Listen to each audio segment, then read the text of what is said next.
I'm a big fan of this album in general. I consider this, if I'm breaking down their albums, I consider this their second best album in terms of Golly. what I like.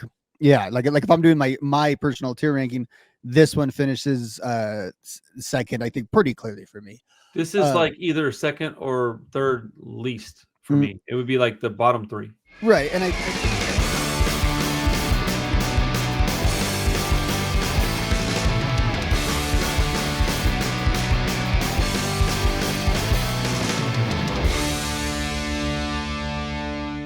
What's up, everybody? How you doing? Welcome back to the Punk Rock Review.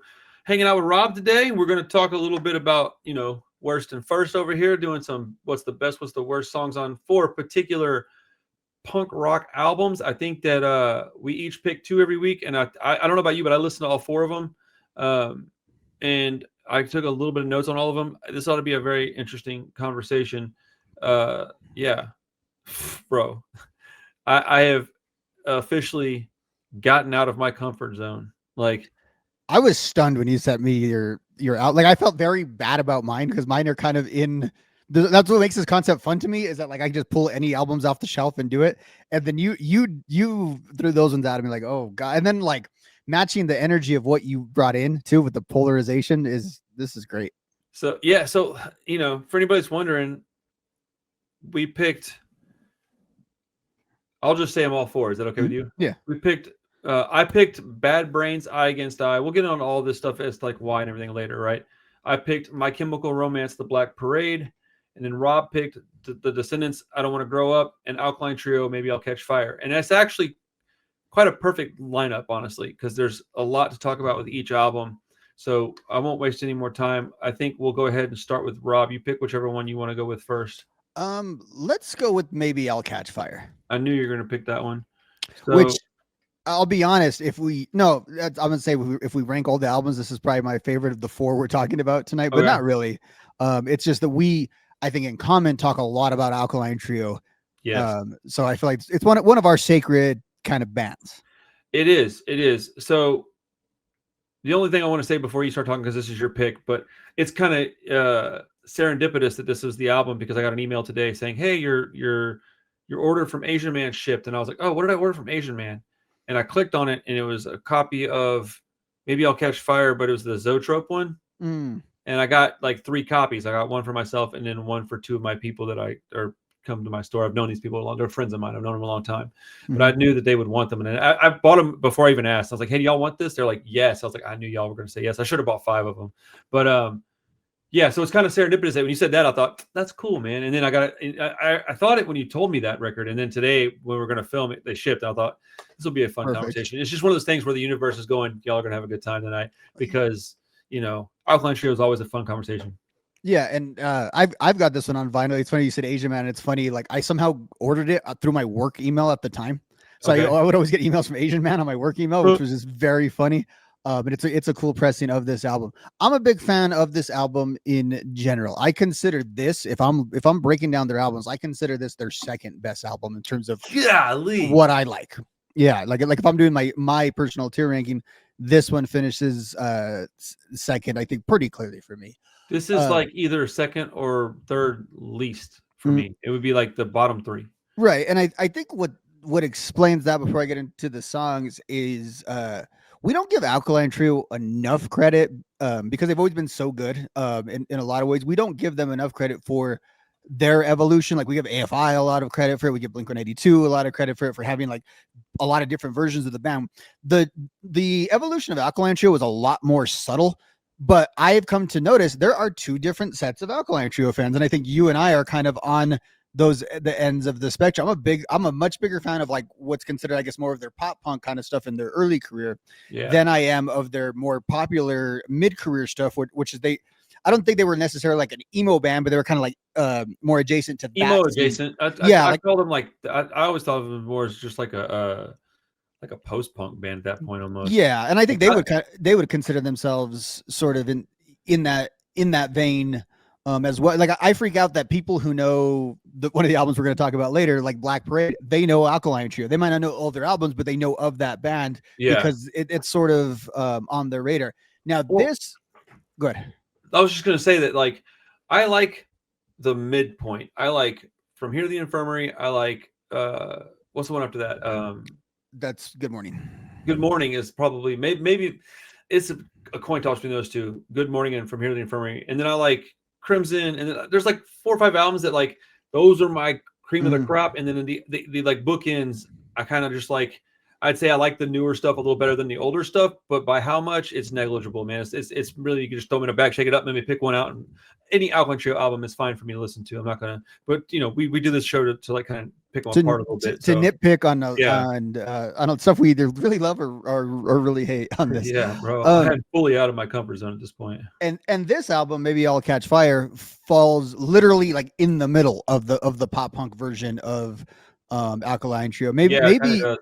Maybe in some ways, I think like God Damn It has more of a pop punk feel to it than any of their other albums, and part of it is because of the way it's constructed too, that it's a little sloppier and has all those elements. But in terms of maybe pure pop punk, I think by the time we get to From Here to Infirmary, which is my personal favorite album, the transition to the next phase is kind of starting on that album. That album's kind of a fusion. I think probably that's probably why I like that album so much. It's a fusion of those two eras. I think kind of like Black Sails for AFI. Yeah, exactly. It's the transition album. So then I think in some ways you can say this is maybe the top of the pop punk space. And it took me a minute on this one because I was like, what it came down to is I listened to this album yesterday when I was taking a shower of all things. It's a good shower album. It's a good it's been kind of cold around here, so it's a good cold weather album. Alkaline Trio is good cold weather music. It actually is good cold weather. You are very, very correct about that. And I was like, okay, is there a song on here that I ever think of as a skip? And I almost picked the opener because sometimes I don't love Keep 'Em Coming. I just want to get to Madam Me. Sometimes Keep 'Em Coming to me is just a little generic and it's kind of long. But then as I went through, I remember it's like the one that since I was a kid has been the one I've always kind of skipped if I was going to skip something. And it's the third track on this album, You've Got So Far to Go. Which is probably it's like the one positive sort of love song that they have on this album. They got like one per album, and this is the one. And I just think it's a little bit like lamer because of the subject matter than the rest of the album. And I don't want to just hate on Dan. It's a Dan song, but like I think Dan did a lot better at these positive love songs, like on Good Morning. Like when he does those, like people use those songs as like their wedding songs. Some of those positive Dan songs that he does on that album. And these are, these can be endearing too. And Dan's still really good on this album. Dan sings on the title track, Maybe I'll Catch Fire. And I think he really nails it. That's one of his great performances, both songwriting and the way he delivers it. And then She Took Him to the Lake, which is as sappy of a pop punk song as you can ever find. For a cool band to do. And I think he's great. And what he brings, his sort of Elvis Costello meets, pop punker thing really works. And it's not bad on You've Got So Far. I just think it's a little bit lamer than the rest of the album. I mean, and this is a heavy album in terms of subject matter. Like in one sense, you could take every song as like a boyfriend-girlfriend song because they definitely can be read that way. But this album, if we're being honest, it's about drugs and depression. Like every song on this album is about some sort of theme or topic of these haunting things. And there's some like F.U. Aurora is about an actual death of a friend of Matt's. And so that something like the tone of that song or something just doesn't do it for me. Well, I actually like that song. You've Got So Far to Go. I wouldn't call it my favorite song on here. I think that I'll just give you my notes because I try to keep them brief on stuff that you picked just so you can talk more about it than me. But what I wrote down was not an album that I go back to often personally. Bottom of the rankings for Alkaline Trio albums for me. It's objectively fine. I just like what they did with their next couple of albums so much more. The vocals on this album are just so like monotone, droning. They're just so repetitive, dude, and they're slow. I do not like the vocals on this record. Like the thing is that Matt does the majority of the vocals on this record, and I like Matt. I'm a kind of a Skiba stan, honestly. I love that guy. I don't like his vocals on this. Like I actively dislike them. Sometimes I say I don't like something. It just means I'm not into it. Right. No, I dislike his vocals on this record. And I think it comes from having so much more of his material now over the past 15 years. I've gotten much more of his stuff. I've gotten into more of their stuff. I've listened to them much more. And I'm like, oh no, he's gotten way better at controlling his voice. He gets to a pitch where it's too high for him on this album, like 5 different times. And he's like, ah! I'm like, bro, that sounds awful, bro. Your voice is cracking. What are you doing? The live versions of these songs are way better than the record versions, in my opinion, right? saying all that, but there's some classics on this record, dude. Fuck You Aurora is a classic. Bro, Sleepyhead is like I say moderate classic. Maybe I'll Catch Fire is a pretty popular song. Dude, Radio might be. Is that their signature song? It might be my favorite Alkaline Trio song. I mean, spoiler alert, that might be my favorite song by the band. Like, it's so iconic that when I took my wife to go see them for the first time, that's the song I played for her. And it was like 2015, bro. Like, they had plenty of other things for her to check out. Yeah, we went and saw them at Stubbs in Austin with Bad Religion, and Matt's voice went out. It was really crazy. Oh, that tour. Yeah, he blew out his voice on that tour. Yeah, Dan sang the whole entire set. It was kind of awesome, honestly. And I've come to appreciate Dan's vocals a lot more. I've always liked them, but like I used to be like super Matt Skiba, but I think I've kind of like it's equaled out. But like, you know, I've kind of switched it up on this record specifically. I typically like Matt Skiba's vocals, but I've started to really like songs that Dan writes and sings lead on. I've always liked both guys, but it's kind of like a 60-40 split on this album. I kind of flip-flopped it. I 60-40 with I like Dan's songs a little bit more than I do Matt's. And the thing is that the writing is solid. It's solid, dude. The writing is solid. It's the performance on this, specifically speaking about Skiba's vocals. That's it. When they play these songs live, I think they're better. And I only hear a few songs live. I know Fuck You Aurora, Sleepyhead, Radio. I've heard those songs live. But yeah, as far as worst song on the album for me, it honestly might be Fuck You Aurora. I just don't care about that song. It is 5 minutes long, dude. Like, you know how I feel about songs that crest that 4-minute mark. I just don't like it. It just isn't. It isn't for me. Now, me saying that is probably a fairly hot take.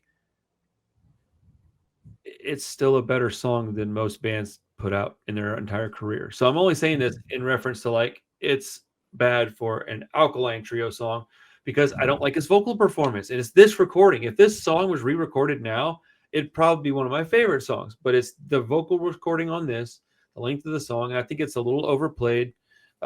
Personally, Madam Me is probably pretty high up on the list for bad songs, but like nobody loves Madam Me. That's not a song people point to and go, that's my favorite song on the album. I don't think so, unless you're fixing to say that. But like, you know, that one is but there's really not bad songs on the record. Like I'm having to like really figure out like what do I not like? Well, I don't like the 5-minute song because I don't like the vocal performance, and that's really my only real gripe about the record. It's actually a pretty outstanding album. So.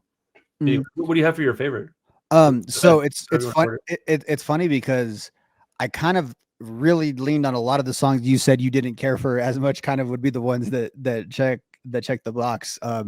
You know, Mad at Me was a contender. I said title track was a contender.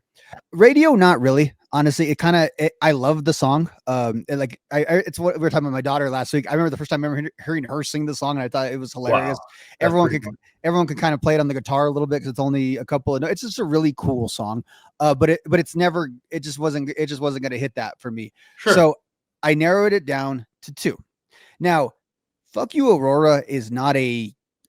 I think I'm the only one, and I mean this seriously, that thinks it's a classic Alkaline Trio song. I think it's a classic Alkaline Trio song. They play it live all the time. See, and I would think it's the opposite. And I'm just saying this through my own experience. One time when I did a stream on this, I could not find a live performance of that song at all. Like it was the one song I could not find like hardly anything other than I think for the past lives session was the only thing. I thought they didn't play it off. I could be wrong. I think you've seen them a few more times than I have. I think I've got at least one of their sets on my channel, and I'd be pretty surprised if that wasn't on there. I'm pretty sure, but it's like a towards the end of the set song though. They play it like I think Radio might be their closer. Like they end with these old songs. Yeah, they sometimes they end with 97. I've even seen that. Yeah, so I've always loved that song. But I'm not gonna put it at the top. For me. It's Sleepyhead. I love Sleepyhead. I was thinking of you when that was song. I was like, I bet Rob likes this one. I thought it was going to be in like your top 3 at least. And it's funny because we talked about the sort of, you know, me being a little more partial to this pop punky type of Alkaline Trio.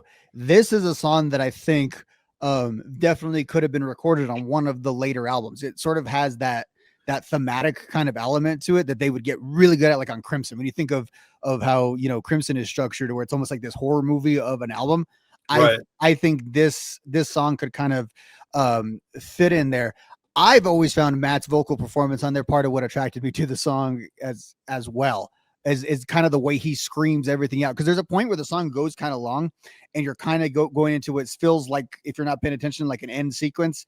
And Yeah. then whenever he just starts screaming, "Hey there, sleepy smut," like I've always loved the delivery and how that came across. And there's something about, again, it's, I generally That's don't like funny. music that is this full, or like I always kind of put it to the side. We talked, you know, we were talking Jawbreaker a lot last couple of weeks. Like their music's very full.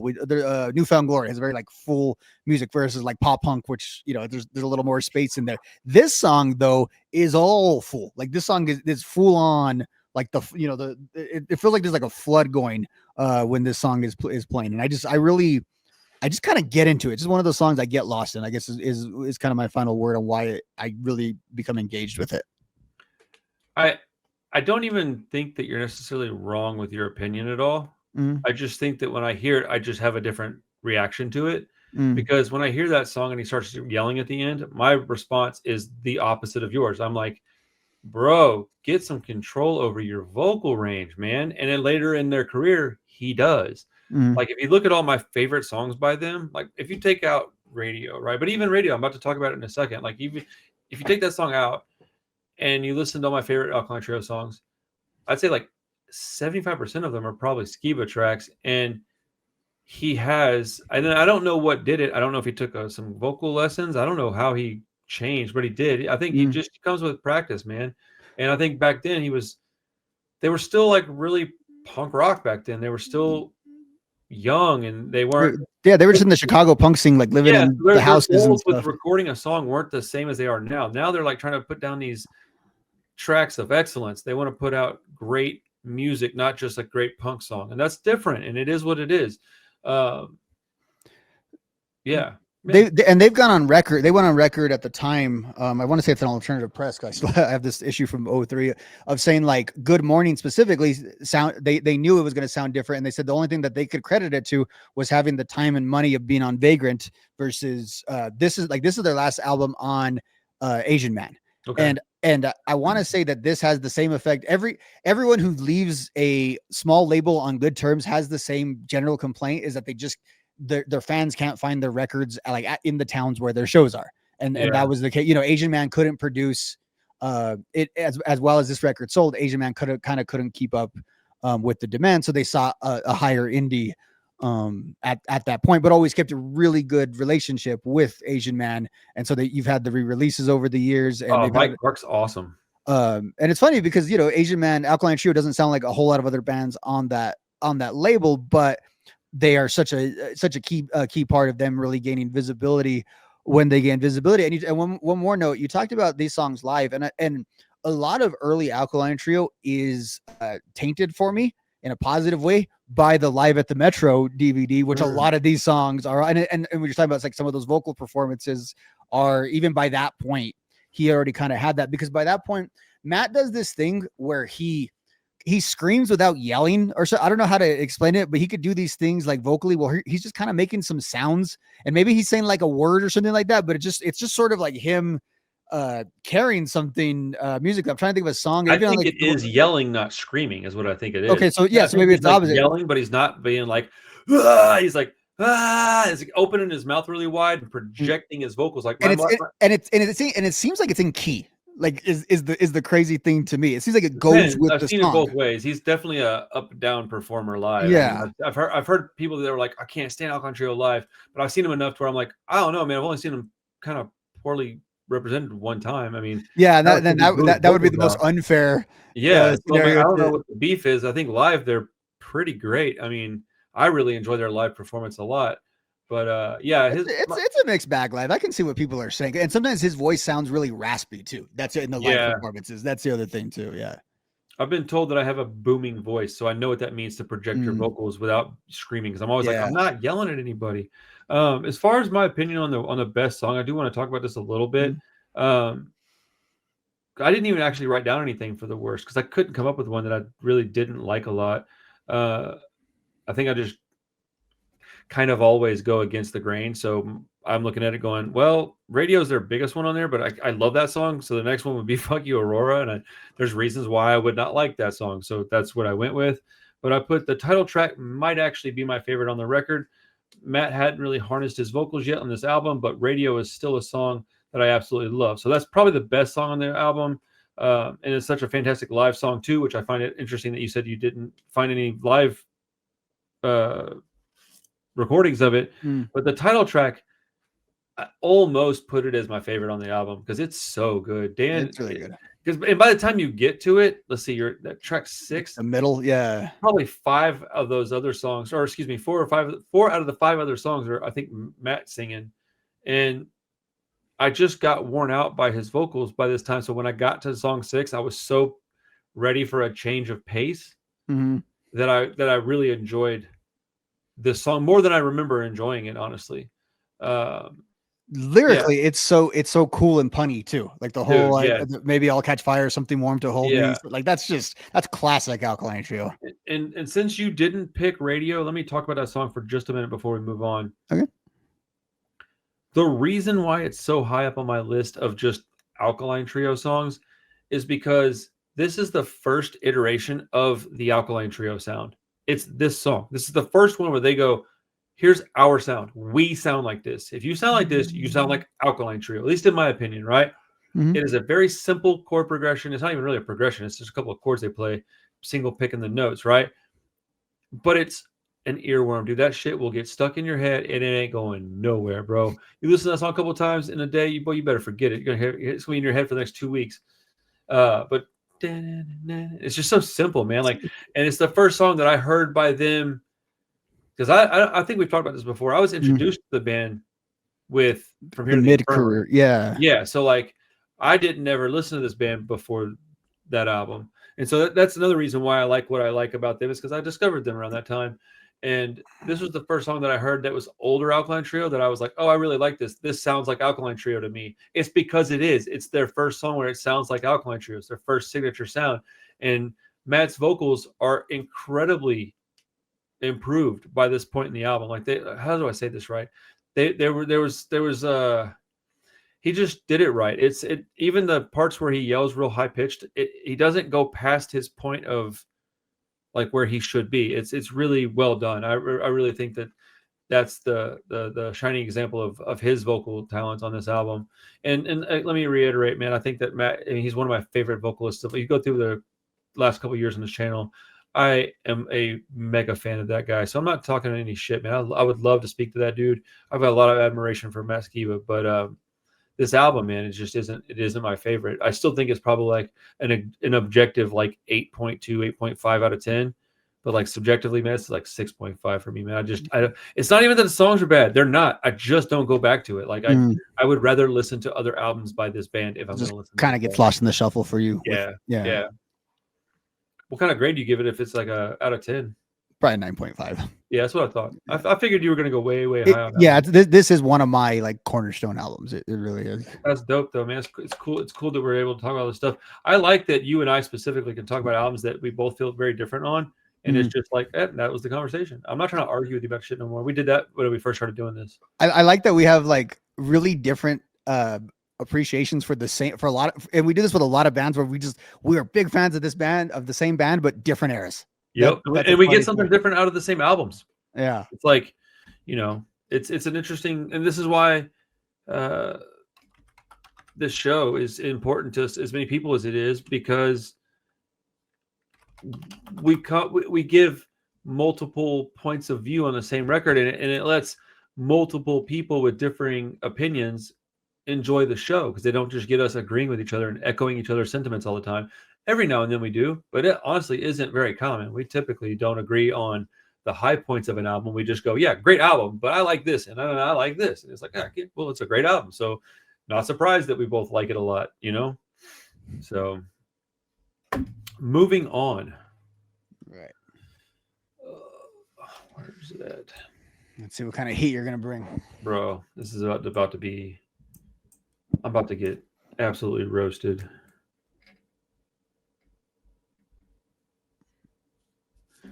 Okay. So in 2006, I'm gonna keep it in this like style of like mall kid. Okay. Yeah. Because if you like My Chemical Romance, like you said, you've established that they know Alkaline Trio. So let's talk about My Chemical Romance. 2006, we got The Black Parade, 14 songs at 52 minutes. Boy, oh boy, is this a long album. My goodness, I didn't remember how long this was because I don't listen to this very often. Mm. I intentionally wanted to get out of my comfort zone and listen to some stuff that I don't necessarily like, but that I can look at and say, this is objectively an important or good album. So let me dive in and check it out. And so, when this came out, I absolutely hated it. I worked at Hot Topic and I was force fed this Mm. stuff. So like, I couldn't stand this album. But at 43, I'm a lot less insecure, and I'm more ready to admit when something's just objectively great, whether I like it or not. It's kind of irrelevant. Um, and so let me preface what I'm fixing to say with I understand how important this album is. I understand how great it actually is. Man, this was hard to listen to. And so it's not a punk album like at all. Not Mm. even it may not even be an emo album. This is like it's a really good thematic rock and roll record. It reminds me more of Queen than it does anything That, punk, that's the always the easiest comparison for this album, and it fits. bro. And all the guitar work on it is absolutely ridiculous. It's fantastic. Uh, it all sounds like classic rock though. If you pick any Mhm. solo from this album, it sounds like something you could get on a classic rock record. It's honestly kind of bewildering that they put a bunch of classic rock solos on this record.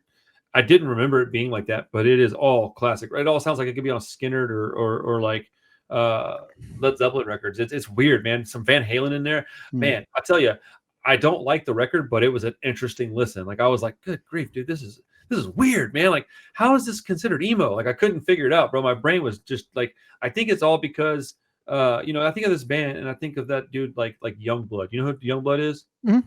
Okay, so I think of him. I think of him as like the next step in this Like evolution.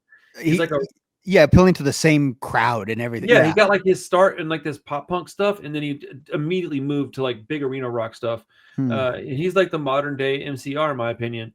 But the vocals on this album, I think that's the one connection that you got to like pop punk and emo, because otherwise they're just a rock band by this point, right? They have roots in the aforementioned genres, pop punk, emo, even kind of punk. They just evolved beyond it very quickly. Um, you know, much like last time we talked about Blink 182, this is like their version of that record. It's Mhm. like, oh, well, we're bigger than that now. We're different. We did our thing. We enjoyed it. We had fun. That's where we come from. But it's just like some guy that's like it's like Flea playing in Red Hot Chili Peppers. That dude's a punk rock dude, but he doesn't Mhm. play in a punk rock band. You don't have to play in a punk rock band to be fans of the music and from that community.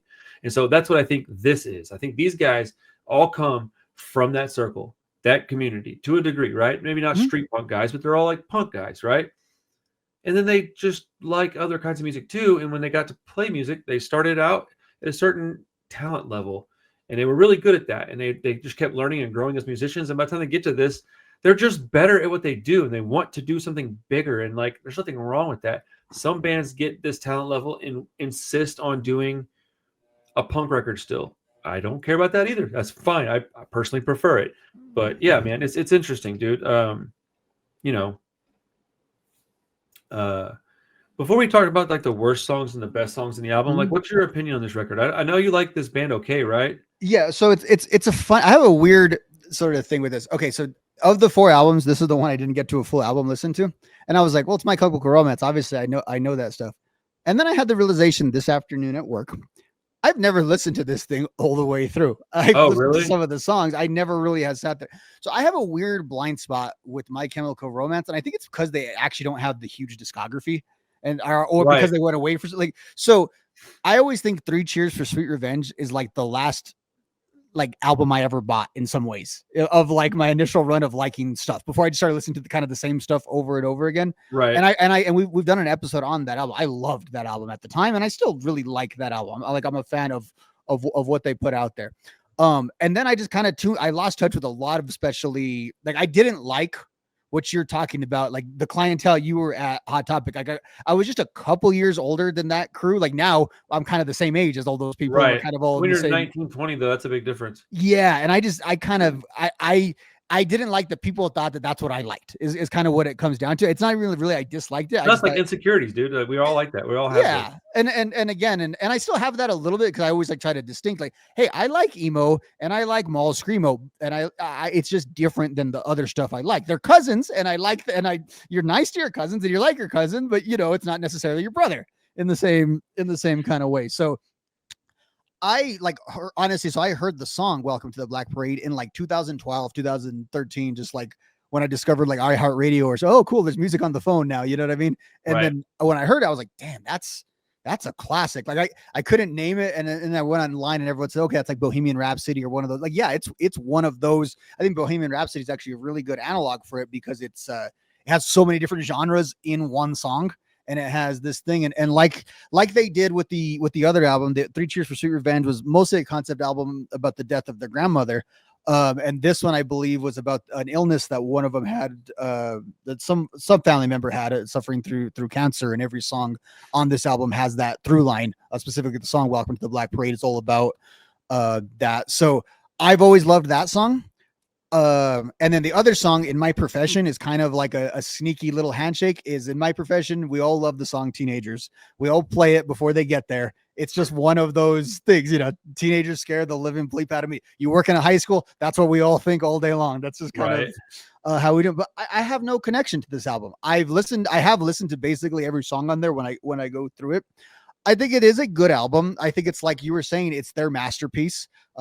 They brought in Rob Cavallo, so if it's not Jerry Finn, it's going to be Rob Cavallo producing a hit in the 2000s. So, he produced Green Day. He's the guy who they got, and I think it's a great masterpiece. It's one of those kind of albums. Everything in the world, like you said, is stuffed into it.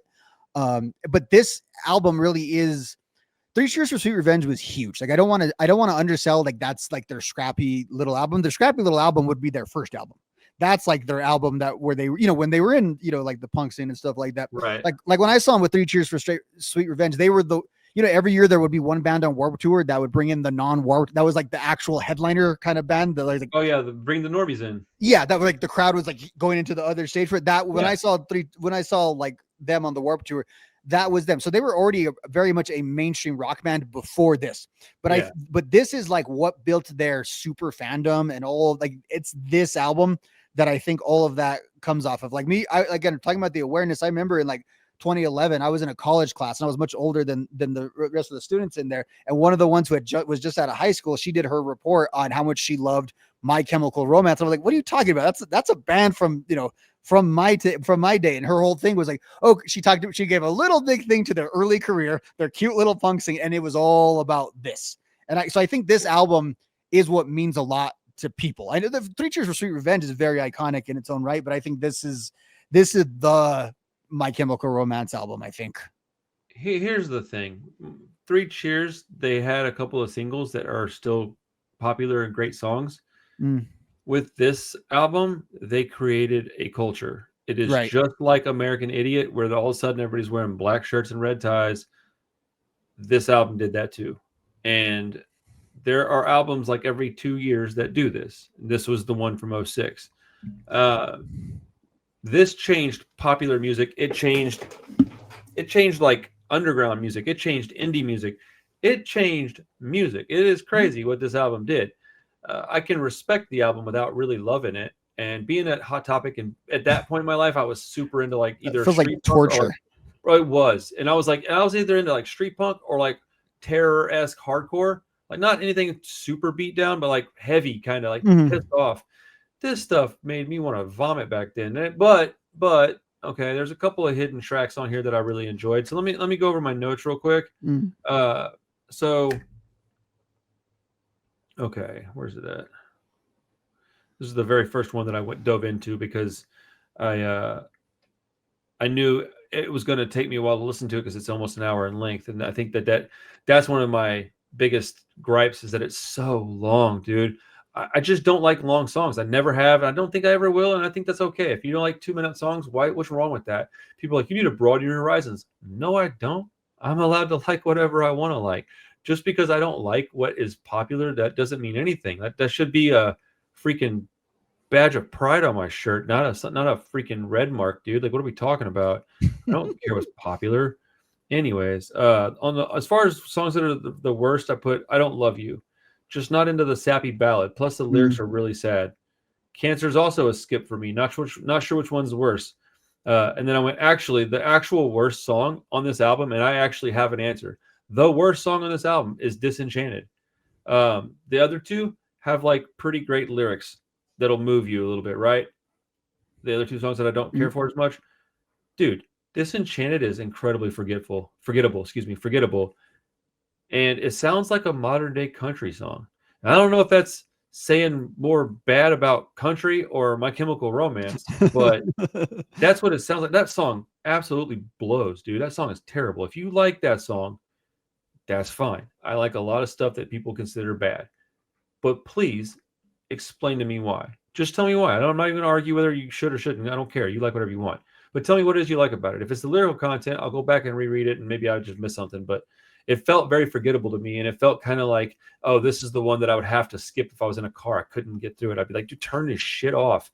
But so the best actually it was actually harder for me to pick out a best song because there was a few really strong picks, dude. House of Wolves has a really, really strong resemblance to that band, The Living End. Do you know who The Living End is? Yeah, from like the UK, right? Or yeah, dude, it's like a swinging rockabilly type of punk rock band.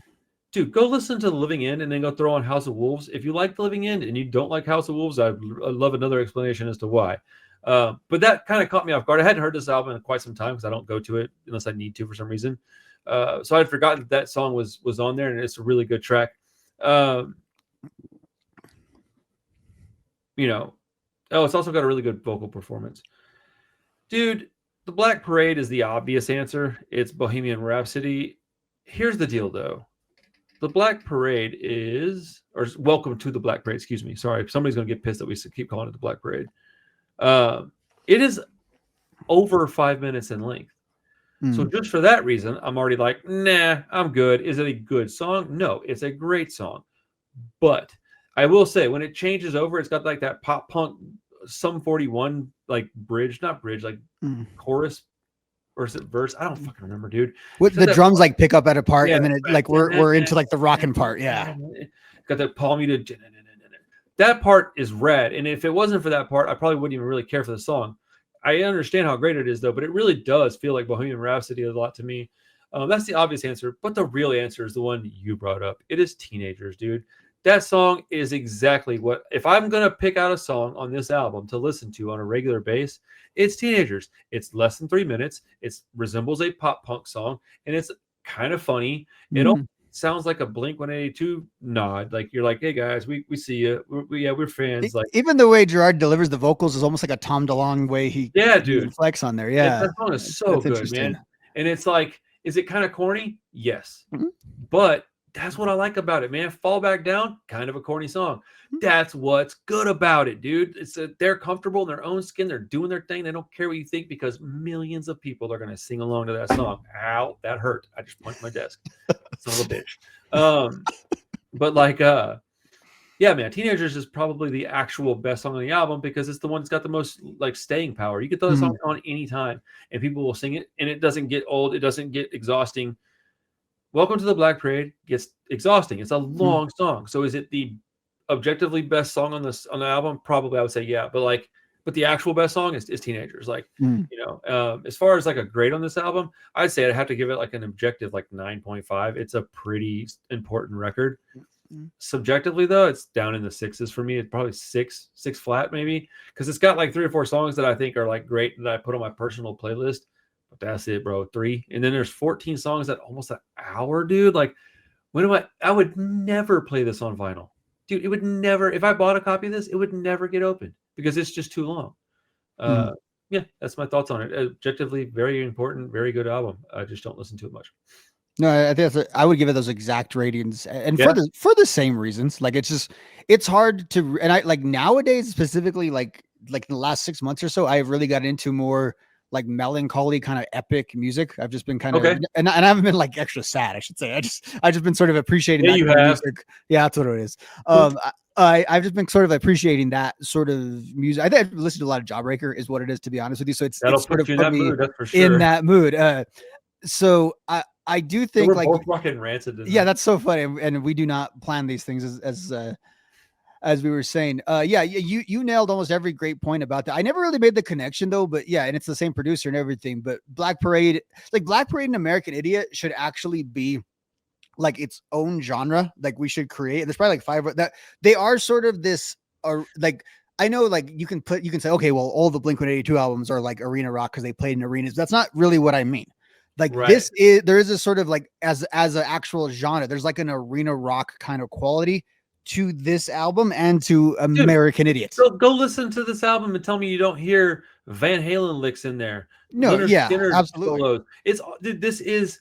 That's why this album is not a pop punk or emo album. It is something bigger than that. And whether you like that or not is a different conversation. We know that I've established it's not my cup of tea, right? But that's not really what I'm talking about right now. To a degree, a little bit. I mean, we're kind of covering both spectrums. Like, do you like it? Is it good? Those are two different conversations. We're kind of having both in the same video, but it's yeah, I do think that they kind of have. I think that would be like the perfect dude. I don't know what label these are both on, but if they could get American Idiot and the Black Parade as like they're cousins. They're related. But if they could get that in like a box set on vinyl, that's the longest. It might be like the best thing to get at the end of the year for holidays for people. That's like I can tell you 1,000 kids who just go, that's what I want, and that's their shit, bro. It goes from Green Day to, I mean, if you can be real cheeky, throw a Blink and a Sum 41 album in there, you got a four band box set to make a bunch of kids just start crying. Probably. I mean, I'd want that if we're going there. Okay, so what 4 albums go in the box set then? If we got Blink. So we're making like a big 4 here of yeah. Okay, so we're going 2000s pop punk big 4 box set. We already established that we got American Idiot and Black Parade in there. So then I think we have to put the Untitled album in there. Blink, right? 2003. Yeah. Okay. Yeah. And then what's the Sum 41 album? You're the more expert. I love that band, dude. It's you're the infected. You're the expert on that. So would that be the one that it has to be? That album is honestly, it's the best one out of all 4 of them in my opinion. Like by quite a bit. If you're just going like sonically, like just which one would I pick? If those 4 albums were on my desk every morning, it would be probably like 9 or 10 months before I picked one that Does This Look Infected? Because I would be like, I want to listen to these other 3 albums. This is awesome. It's got so much metal in it too. It's funny that I don't like metal, but I love that band. That's it. You know what? Well, first of all, there's your clip. Go ahead and put that in your shorts. We got you in right. Your Mount Rushmore conversation. I should just note that I was thinking about this a lot, which you were like your point that you were talking about. And I was thinking this on the drive to work this morning. Like this band really is kind of like in the way, it's a funny comparison, the way like ICP and the Grateful Dead, they're cultures, the bands themselves, like emo and pop punk may be a subculture, but this is a culture unto of itself that has resonance with like all kinds of like people of like different kids with all kinds of different ranges of kids that kind of that like this and are still into not just the idea of this. Cause like, I think of this as just like that Tumblr kind of like the kids who also like Twilight like this and I'm kind of dismissive of it, but like, I still see teenagers that very much not only like this whole style and it's kind of its own thing, but My Chemical Romance specifically, that's like the god that's like the Metallica if there were like metalheads of their thing. So it's like you said, like it is so important. And I'm loving that now, once basically all of us who were in our youth when this stuff happened are writing all the stories, like this album and this band is going to be kind of enshrined, as you were saying, as part of rock history. We talked about a little bit with Green Day. Absolutely. They're not as important as Blink or Green Day, in my opinion, but they're different and they're like one notch below them. Here's the thing. They're a cultural force though, for sure. Yeah. We'll close this segment on this unless you have other things you want to talk about. I think the what you're saying is that they've got a culture. It's because we look at it as like watered down, safer, and all that stuff. Like it's less punk, it's less this, it's a little more. The edges are smoother, the corners aren't as sharp. Like it's a much less abrasive sound, right? We call it watered down, but it's actually like more accessible and it's actually grown. We just don't necessarily want that with our music. I want it to be 3 chords and the truth. They're like, no, we want to write a freaking ballad that's something you can't play on guitar because you're not good enough. And I'm going, oh shit, I get it. Yeah, you're right. I'm not. So like, it just depends on where your perspective is. From my perspective, it's watered down. But from like the general public's perspective, it's like, oh, they got way better. And it's like, they're both accurate. So it's no diss on MCR. And I want to close on a positive, actually. Okay. Their band name, I never really thought about it until today. That is a fucking good band name. Mm-hmm. My Chemical Romance. Like, it very much shouts like emo type. But like, dude, My Chemical Romance is a fantastic But band the first name. time I ever And heard you it, go with MCR, bro. Like, what? I thought it was like they were going to be like a Sublime kind of band or something like that. When you hear that, the My Chemical Romance, I thought it was like Cottonmouth Kings or Interesting. something. I Yeah, definitely thought they were going to be like an emo band. And then I saw the cover art. I was like, yes, they're going to be like something. And they were a little more poppy, like a little more punk than I thought they were going to be when I first heard. Like, I think Three Cheers is the first one I actually heard. One with the cartoon people kissing on the cover or something. yeah, Yeah, that's the first one I heard. And there's that one that's like purple rain looking stuff on it. That's their like first album, flames right? and stuff. Yeah, Yeah. So look, dude, nothing but like love for MCR, man. We're just nitpicking an album. I know people don't want to hear it, but it's just an opinion. I have a lot of respect for this band and a lot of they're an impressive group of people. So I want to throw 2 more points in really quick. absolutely, yeah, for sure. So it wouldn't be us doing the punk rock review if we wouldn't shout out the book Sellout by Dan Ozzie. The chapter on the Black Parade is actually amazing because it actually chronicles all the turmoil that the band was in between Three Cheers and this album, and kind of explains why they kind of pieced out after this album. So I would definitely suggest that. And the third thing is they came back on my radar like 8 years ago when Frankie Iero was on the cover of like Alternative Press. And I swear to God, every half decent looking woman from like 28 to 35 could not stop retweeting the cover of Frankie Iero and talking about, all the awakenings they had to this band. So now shout I need out to look up this cover. Yeah. I don't even know if it's that iconic. It just, in like, millennials who were starting to age and have children, it awoken something in female millennials. No, I just want when to they see saw what that the photo is, because that Frankie Iero photo. is it just a black and white photo with his hands like this? He's like that. Yeah. Yeah. I mean, while I'm very much a straight man, Yeah.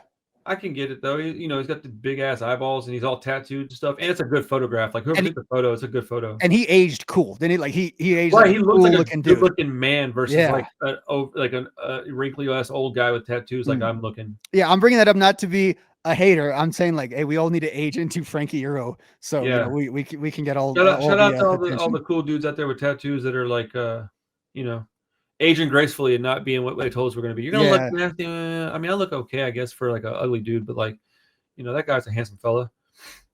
All right. Are we moving on? Let's do it. Let's do it.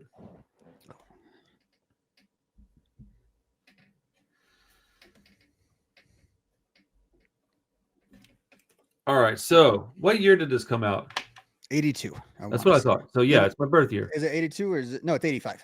85. What? So which one are we doing? Are we doing mine? Okay, yeah. Yeah, no, 85. 82. Milo came out in 82. Okay, that's. Yeah, you're right. It's 85. Okay, so we pivot from like 14 songs an hour to 14 songs in half an hour. Mm-hmm. And we go with 1985's Descendents, I Don't Want to Grow Up.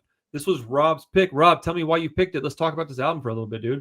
So I picked it because when I opened up my phone yesterday and you asked me to pick stuff, it was the first album that was suggested to me, and I thought that sounds like a good one. But that's hilarious. But in all honesty, and here's another thing, and this is after this morning, Spotify Wrapped came out. That was like the big rage. So this album was my number one album of the year that I listened to the most, and I would have never guessed that. I would have never guessed. If I could pull it up while we're talking, when you talk, I'll pull it up and I'll show you exactly. That's crazy, dude. That actually surprises me quite a bit. It surprises me too, because I would not have predicted that it was my. But I guess I must have really listened to it a lot this past year, so it was sort of top of mind, and it felt like a one that this concept could be applied to, because this album is a little unique in their discography in terms of like sonic and its how the songs came together. So this is the follow-up to Milo Goes to College, and it is after he went to college, which means the Descendents were on hiatus, one of their first ever hiatus before this album came out. So the famous story about this album is as Milo goes to college, Bill Stevenson joins the Descendents and is drumming, or the Descendents, Black Flag, and is drumming for Black Flag throughout the mid 80s. Well, while he was on tour with Black Flag, he wrote a handful of songs that were just songs that would not fit into Black Flag. There were a lot of the songs that ended up on I Don't Want to Grow Up. So he was writing those songs. He was also getting the itch for just doing the Descendents again. So like Black Flag, was another band that sort of built the template, I think, of like touring punk rock in America. They were the first punk band in tons of like cities. They were very instrumental in getting that going. So Bill Stevenson kind of seen that and remembering sort of the buzz that the Descendents had. He wanted that for Black Flag. So he kind of wanted to get the Descendents going again based off that. He showed these songs to Milo thinking like, you're the one that needs to sing these, not freaking Henry Rollins over here. And Milo liked the songs enough that they got back this version of the band. Now the thing about it is they had to record the songs very quickly for some punk rock reason. So they almost had to record it in like a demo sort of fashion. So Bill and everyone has said that this album was much like heavier in the way it was going to be constructed and presented.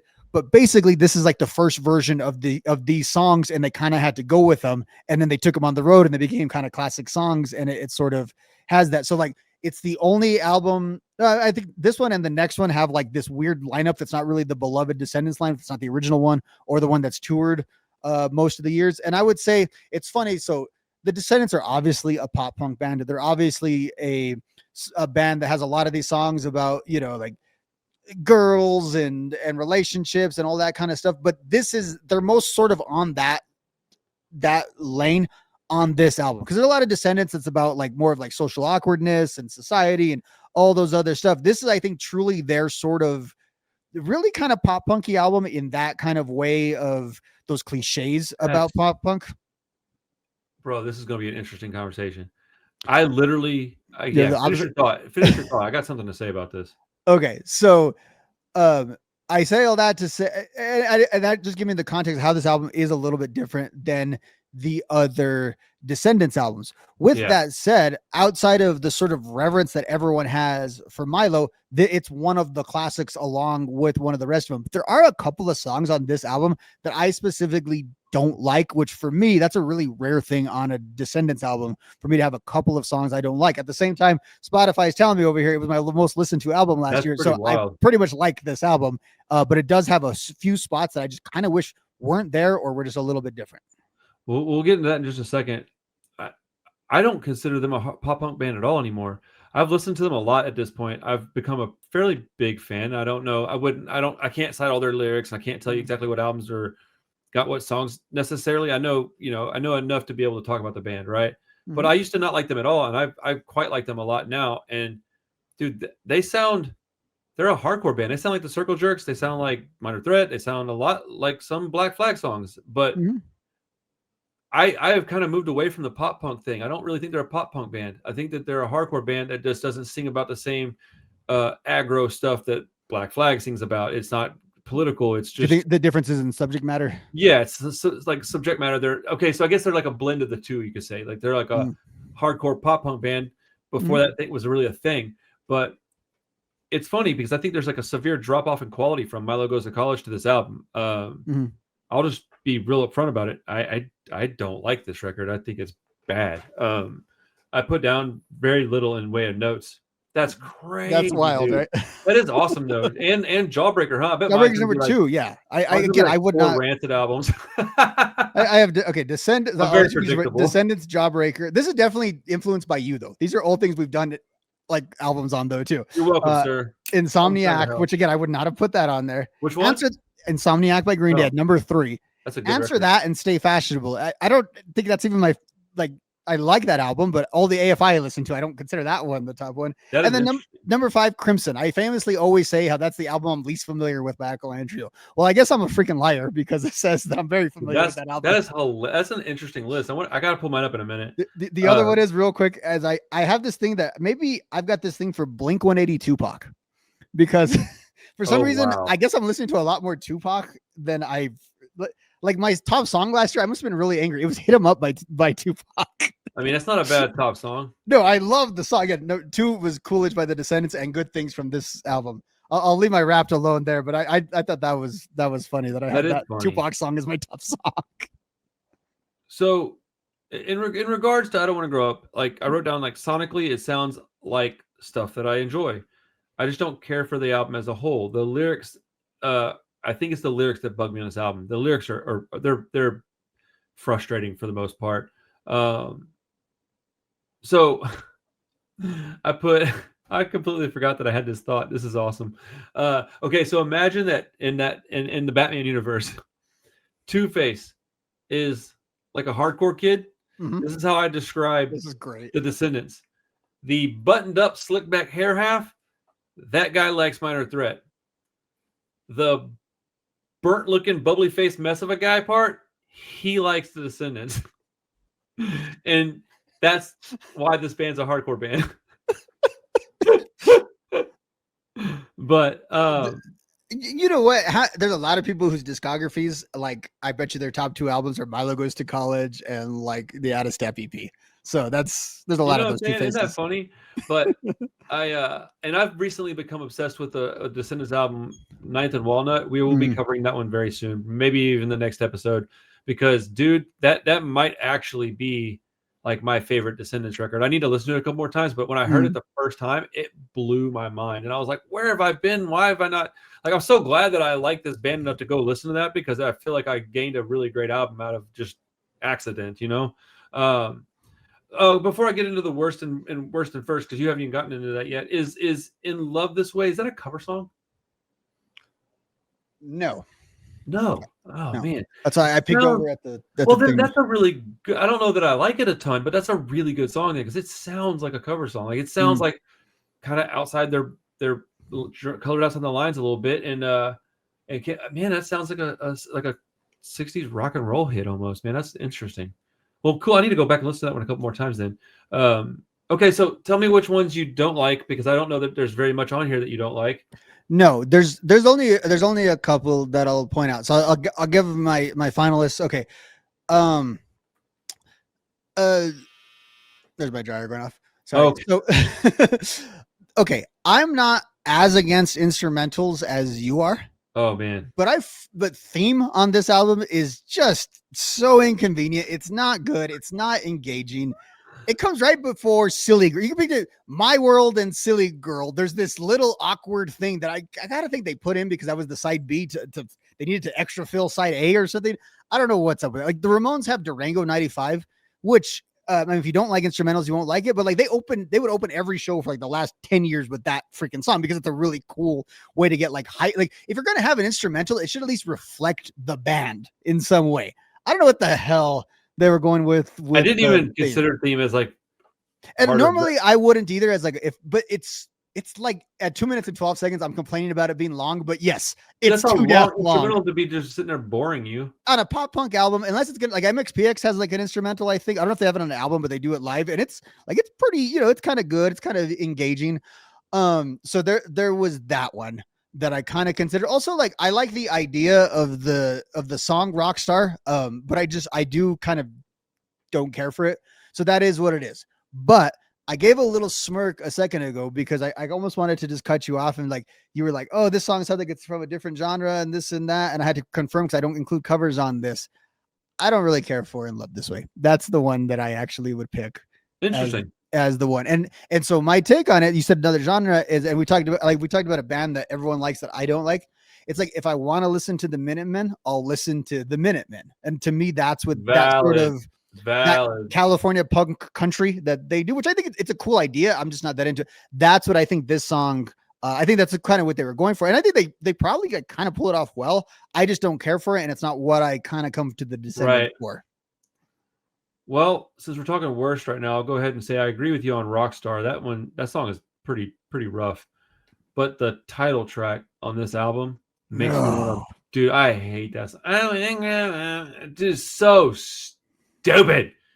Like, look, dude, flame me, guys. I don't care. Please do. He deserves it after that. I do deserve it, actually. He's not wrong. But like, it's not going to change my mind. Like, dude, I listened to it and I stopped it and I was like, did I used to hate this song this much? And I was like, I don't think that I did. And then I was like, no, it was the coffee song that I always hated. And I was like, shit, I think I hate this song worse than that song. And I was like, no way. I rewound it and listened to it again. And I was like, oh yeah, this is bad. I don't know if I dislike it as much as I do that coffee song, but yeah, dude, it's hard for me. I don't know if I'll change my mind ever. I might, but like, that was what I didn't care for about the Descendants when I didn't like them, was songs like that whatever the coffee song is, and then this one. That's what I didn't like about them. I have come around a lot, and I understand them a lot more now. But I think there's still this like little bit of me that just doesn't care for that stuff, and I'm just like, nah, dude, like, cool, you like it, good, go for it, man. Like, the thing is that people get upset in the comments about like, well, how can you not like this? Because I don't understand that question, because I don't. What do you mean? How can I? I just don't. Like, I'm not asking you how you can like it. Like it. I don't care, but don't say how can you not like it. That's a question that I don't understand, because I don't know how to explain it else. Did you ever eat a food that you didn't like and you were like, yeah, I just don't like this? How come? Because you just don't. Like, it doesn't taste good to you. This doesn't sound good to me. Like, it's not that complicated. But you know, I am very stubborn though, and coincidentally, I've never grown up, so it's very weird that I don't like the song a lot. Actually, you'd think I'd love this song, but you know, It is what I mean. I think it's a classic. I think it's one of like the signature Descendants it songs. is a classic, dude. I have to cave to that, but it sucks. I love so when we went, you and I both saw them on this recent tour that they were on with Circle Jerks. The circle pit during this song was just very very fun. But they were na na na na na, and then everyone doing the chorus of being grown up means being like you. Like that part was pretty big. Like everyone yelling that in unison was really cool. If you isolate the lyrics on this song, I appreciate the lyrics. Is it the na na na na na that you don't It's like? just the delivery of the song. I don't like it. I don't like the melody. I don't like that. It's just, yeah, but like lyrically, it's fine. It's simply just the performance on it, and whatever, man. I've come around to really, really, really like the Descendants a lot. So, you know, there's that. Yeah. What's your favorite song? What's the best song on the album, Mr. Rob? Okay, Don't Want to Grow Up was in the mix. Can't Go Back is one that I really like.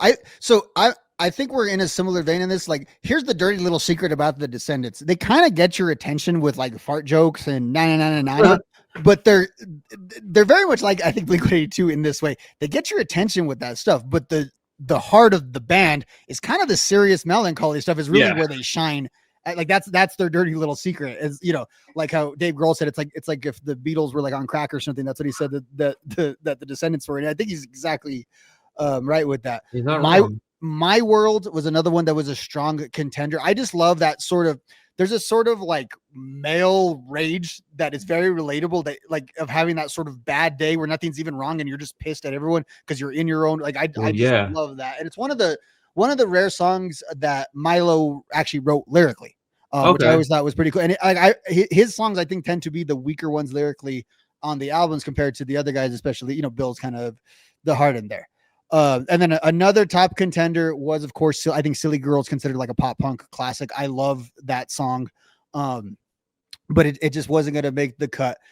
The final two to right there, Christmas Vacation is very good. I like that, but Good Things and Ace, it kind of came down to those two. I love the way this album closes. I think, with the exception of In Love This Way, I actually really love that side. But I love Silly Girl. I love Christmas Vacation. Here's the thing: Good Things and Ace both have this thing of like. So I think you can say, and it's a very legitimate like kind of criticism, that the Descendants are basically, I don't know, how do you say this, like incel rock in a lot of ways. Like their music is very much incredibly obvious. Yeah. Like, I don't mean that in a pejorative, like alt-right kind of like dudes who are just like weird. I just mean like they sort of like whatever that was culturally, but before that turned into like school shooters and stuff like that, whatever that was before was kind of the Descendants soup. I think like that sort of sentiment, it's the same idea. But the thing about that is why it's not, clip that and see if I go viral for everything I just said there. Dude. What's actually underrated about the Descendants is they actually have tons of like what I would call more not like I'm so down and woe is me, but they have a lot of like pep talk songs. They have a lot of like pick yourself up songs, and specifically the song I'm going to pick is Ace.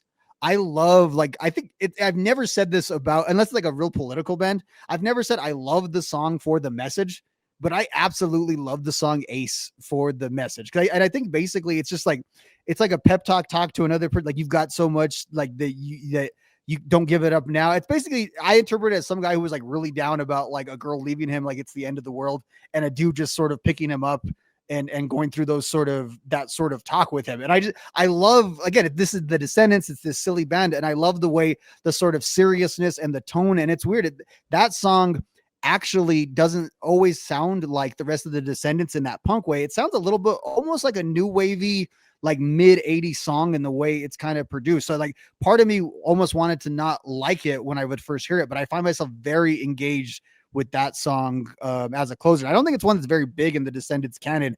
I've just always had a real soft spot for that one. So I'm going to pick, just slightly over Good Things, I'm going to pick Ace. Interesting. So out of the whole album, I like a handful of songs. I like the first track, just Descendents, is pretty good. Can't Go Back and GCF are both songs I enjoy. But Good Things is definitely the best song on the album. It's here's the thing. I was never a big fan of the Descendents until like what, maybe 2 years ago, almost, maybe a year and a half, like, 2 years ago. About our first like episode of it, yeah, I would say. So keep that in mind, anybody that's listening to this. When I heard that Drain album with the Good Things cover, I was like, interesting. This is an odd song for them to play. And I didn't realize it was a cover. It sounded familiar, but I just didn't realize it. I didn't realize it was a Descendants song because I wasn't really a fan of the Descendants at the time. And somebody tells me like, oh, that's a Descendants cover. And I'm like, oh, that actually makes a lot of sense. And so I went back and listened to the Descendants version, and I was like, oh man, theirs is actually better than the Drain version by quite a bit, at least to me. Drain did an excellent job, by the way. I'm not trying to crap on that band. They're not my necessarily like my brand of, punk rock or whatever, but like they did a great job covering that song. But why would a band put a cover of a song on an album unless it was a important song to them, right? So, well, why was it important to them? So you go back and listen to it. Dude, listen to the song, man. It's so freaking good, dude. It's like, it's another one of those examples of like, on the Alkaline Trio album, it's like the best song on that album is one of my favorite songs by the band, period, on an album I don't really care about. Same thing here. That's one of my favorite Descendants songs, and it's on the album that I like probably the least besides maybe Summary, but I don't know that Summary really counts anyways. But like, yeah, Good Things is kind of an excellent song to represent Descendants as well, because it kind of blends the pop punk side with the hardcore side quite a bit. Yeah, dude, that song is kind of perfect, man. I really, really like that song a lot. And yeah, I don't have a whole lot else to say about it. It's just really, really catchy, very memorable. And the melody is just, it's nice, man. It's got one of those timeless melodies. That song could come on. Dude, you could tell me that song was written in the 80s. Then you could tell me it was written in 2005. You could tell me it was written in 2023, and I wouldn't have any idea which one was true, because it's got a timeless sound. It's a fantastic track, dude. Shout out Good Things. And it's a good message. Well, Len, we talk a lot about these producers that we've talked about. We don't give Bill Stevenson enough credit for what a great just songwriter he is, and how much he's crafted like other part of Rise Against sound, and a lot of other bands that he's worked with, just because he's not necessarily a celebrity producer in that kind of way. He's so badass. I love him. He's awesome. Yeah. He's just a genuine, like, I don't know, like it felt like Tim Armstrong has got a lot of credit and has worked with a lot of artists outside of the genre. There's a lot of guys like, I don't know I think we think of Bill like that within punk, but I don't know if Bill should probably has he worked with other people outside of punk? I don't know, because I like, even the people that would be outside of punk, they were kind of in punk or punk adjacent when they worked. I don't know that.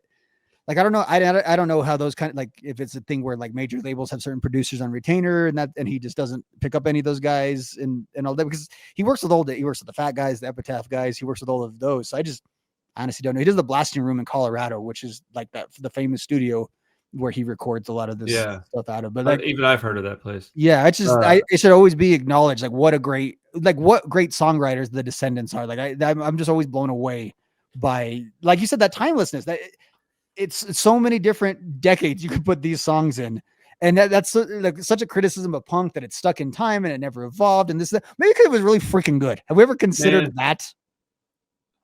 That argument, the whole "it's never evolved" thing drives me up the wall. Not true, because we're always fighting about what's real punk, because it's evolved so many damn times after that. Like, all it's done is evolve.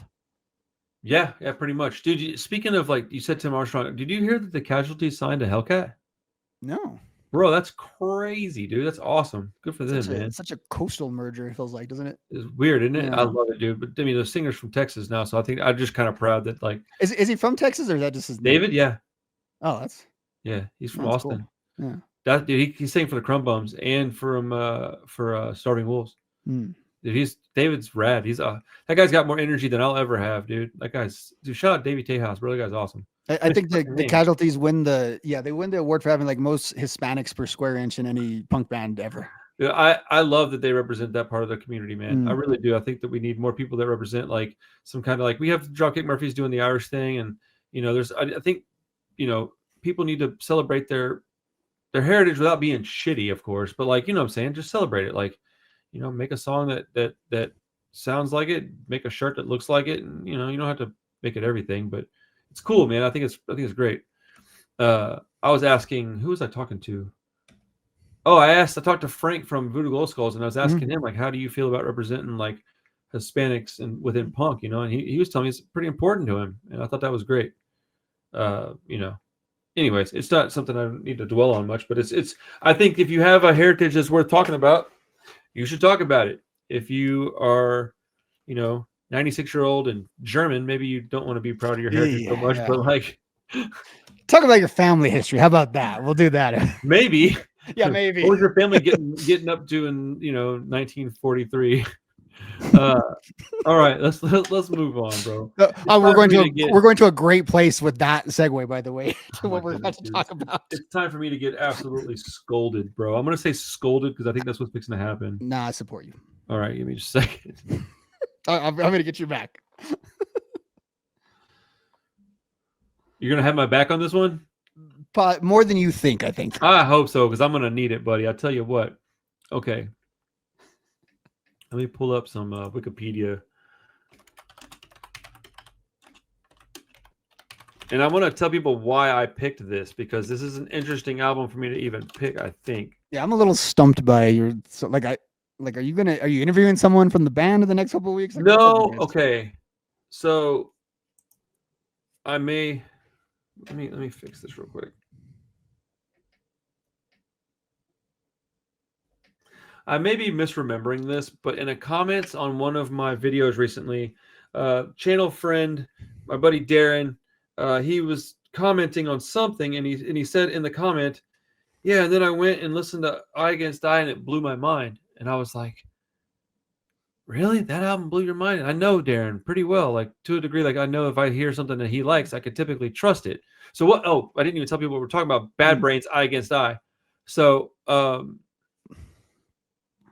hold on, let me restart this. I flubbed that real bad. I was looking at the release date, and it messed up my train of thought. Okay.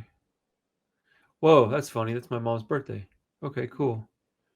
Came out on November. Okay. Yeah. All right. So in November of 1986, Bad Brains drops Eye Against Eye. And the reason that I picked this album is because a friend of the channel was commenting on one of my videos and mentioned, yada, yada, yada. And then he's like, the first time I saw Bad Brains, and then I went and listened to Eye Against Eye, and it blew my mind. And that shocked me, because I like most of the stuff that he recommends to me, like quite a bit. And so I was like, Eye Against Eye? I was like, I don't remember. And so anybody that knows me very well on this channel, I'm not a fan of Bad Brains. Like I've tried, they've got songs that I like. And at this point, I can respect them, and I understand their like influence and their importance. Right? That's not what we're talking about right now. I'm not telling you whether or not I think that they're influential or important or relevant, because they're all of those things, like to a pretty staggering degree. I'm talking about whether or not I like them. I like a lot of music from this era, and I've tried to get into even more bands. I still can't listen to Husker Du, and I've tried. I almost picked them for this episode, and I just couldn't make myself do it. Honestly, after listening to this, probably should have. It was just as enjoyable. Bro, I don't get it, man. I don't get it. So I got a lengthy amount of notes on this, dude. So they have an incredibly unnecessary, very long, stupid intro in this album. Like, bro. The way you said that. The rage coming from you. I'm telling you, man, this makes me so angry that I did this to myself. Yeah. I really was trying. Okay, so what I thought was going to happen was that I was going to listen to it and I was going to praise it. I genuinely thought, I'm going to listen to this and be like, dude, this shit ruled. And I listened to it and I was like, oh no, I'm about to make a lot of enemies. Like, so I don't know the like general consensus of this record. I don't know if people love it or not. I know I hear people, let's see, on Bad Brain stuff.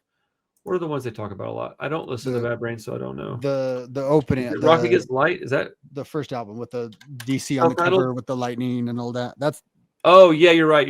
Rock for Light is the one that I got, and somebody told me I shouldn't have listened to that one first, but I didn't have a choice. it's self-titled Bad Brains. Correct. You're right. Okay, self-titled Bad Brains.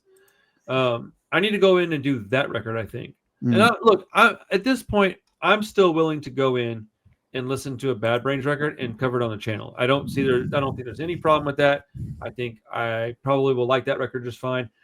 I'm perplexed by this. I'm thinking that maybe I misremembered that comment. I wish I had a screenshot of it. Darren, if you're watching this, was that what you said? Did you say that this album blew your mind? And if so, kind of elaborate on that a little bit. The production on this album is actually quite good. I love the mix on this album. However, I don't like the vocals, dude. The vocals on this band, their entire discography, I just have never liked it. It is all over the place. And I know I've said things in the past that really upset some people. I don't know what to tell you, man. It is what it is. The vocals on this album, I think they're much more like hard to replicate, but it doesn't mean I like them. They're just all over the place, dude. It's insane, man. The guitar tone on this sounds like an 80s thrash album. It seems like it almost doesn't fit. But by the end of the record, look, I don't like it, but I had a weird experience listening to this because it completely changed my mind on the band, if I'm honest. Maybe it's the vocals that I don't care for. Yeah, that's mixing the guitar tone with those vocals, I think was an issue for me personally, right? If I think either one of those things change while the song stays the same, the way I hear it and the way I feel about it will probably change. If you change either the vocal or the guitar tone, I think I would feel different about the whole thing. And then I put the vocals on this album sound like a mix of Dave Mustaine and then a dude from Primus, and I stand behind that. And then I put, okay, yeah, this band just isn't for me, I guess. All the funky jazz stuff in here, it's just not anything I want to listen to. I can appreciate it and I can recognize the difficulty in writing and performing it. I just can't listen to it, man. It's a chore to get through the songs. And it's weird too. I can hear influences of all kinds of stuff from like, I hear like this album and this band influencing everything from like Boston hardcore bands that I love to like Turnstile. It's wild that they can influence all this stuff that I love, but I don't like this. And it's what's bothering me about it is that I love the Clash now. But it took me a long time to get to that point. I don't know if I'll ever get there with Bad Brains, and it really does bother me. I don't know why. I think it's just because I want to enjoy things that all my friends like, man. Like, why would I not want to like? Okay, let's use Alkaline Trio as an example. You love Maybe I'll Catch Fire. Don't you think I want to like that album more than I do? Of course. So when you brought it up, I was like, sweet, I'll listen to it. I'll probably like it more. I just don't, and it does bother me because I want to like the stuff my friends like. I don't know. But it perplexes me. All the stuff I can hear in this album, specifically this album, because this is the one I listened to most recently, right? All the stuff I hear in it, it perplexes me how I cannot like it. And it also perplexes me as how they're so, I don't know, man, they're such a important band, but I really believe that had I been alive a little earlier and was able to see them play in a venue that's small and crowded, I would probably love this band because most in the past 2 years, I've probably seen, and I'm not going to name because I don't want to be a douche, but like there's probably been like 7, 8, 9, something like that, bands that I didn't really care for that I went and saw just so I could go film them and put it up on the channel because I don't have to like it to want to bring it to my community, right? But it changed my mind completely by watching them play live. And I think had I seen this band play live, either before I heard them or before I heard much of them, I'd probably have a completely different opinion of them. I'm also 43 and not 53 or 63, so I don't connect to them as much because I wasn't around and it just wasn't, there's more music now, and why do I need to have the one that was the influence when I could have the stuff that has been influenced by it, that took all the parts I like of it and made their own stuff? Like, it's just like the Clash argument. Just because they influenced Rancid doesn't mean I have to like them. I like Rancid. I happen to now like the Clash, but I still only like the first 2 albums. I don't like London Calling. I don't like Combat Rock. and I absolutely can't stand Sandinista. So like, it's whatever. But I really thought I was gonna like this, man. I'm gonna be honest, dude. I was kind of sad, dude, that I didn't like it. But I gotta say, man, I didn't hate the experience because it was fucking crazy. This album is wild, dude. This album is like, I kind of think maybe Darren did say it blew his mind because it fucking blew my mind. This album's got all kinds of shit in it, dude. Like, it's an insane record. This record's absolutely wild. I have a little bit more to say about it. You tell me a little bit what you think of this record because, I think you need some hate too, man. Yeah. So Like, actually, I loved it. I'm like, fuck. No. So here's the thing.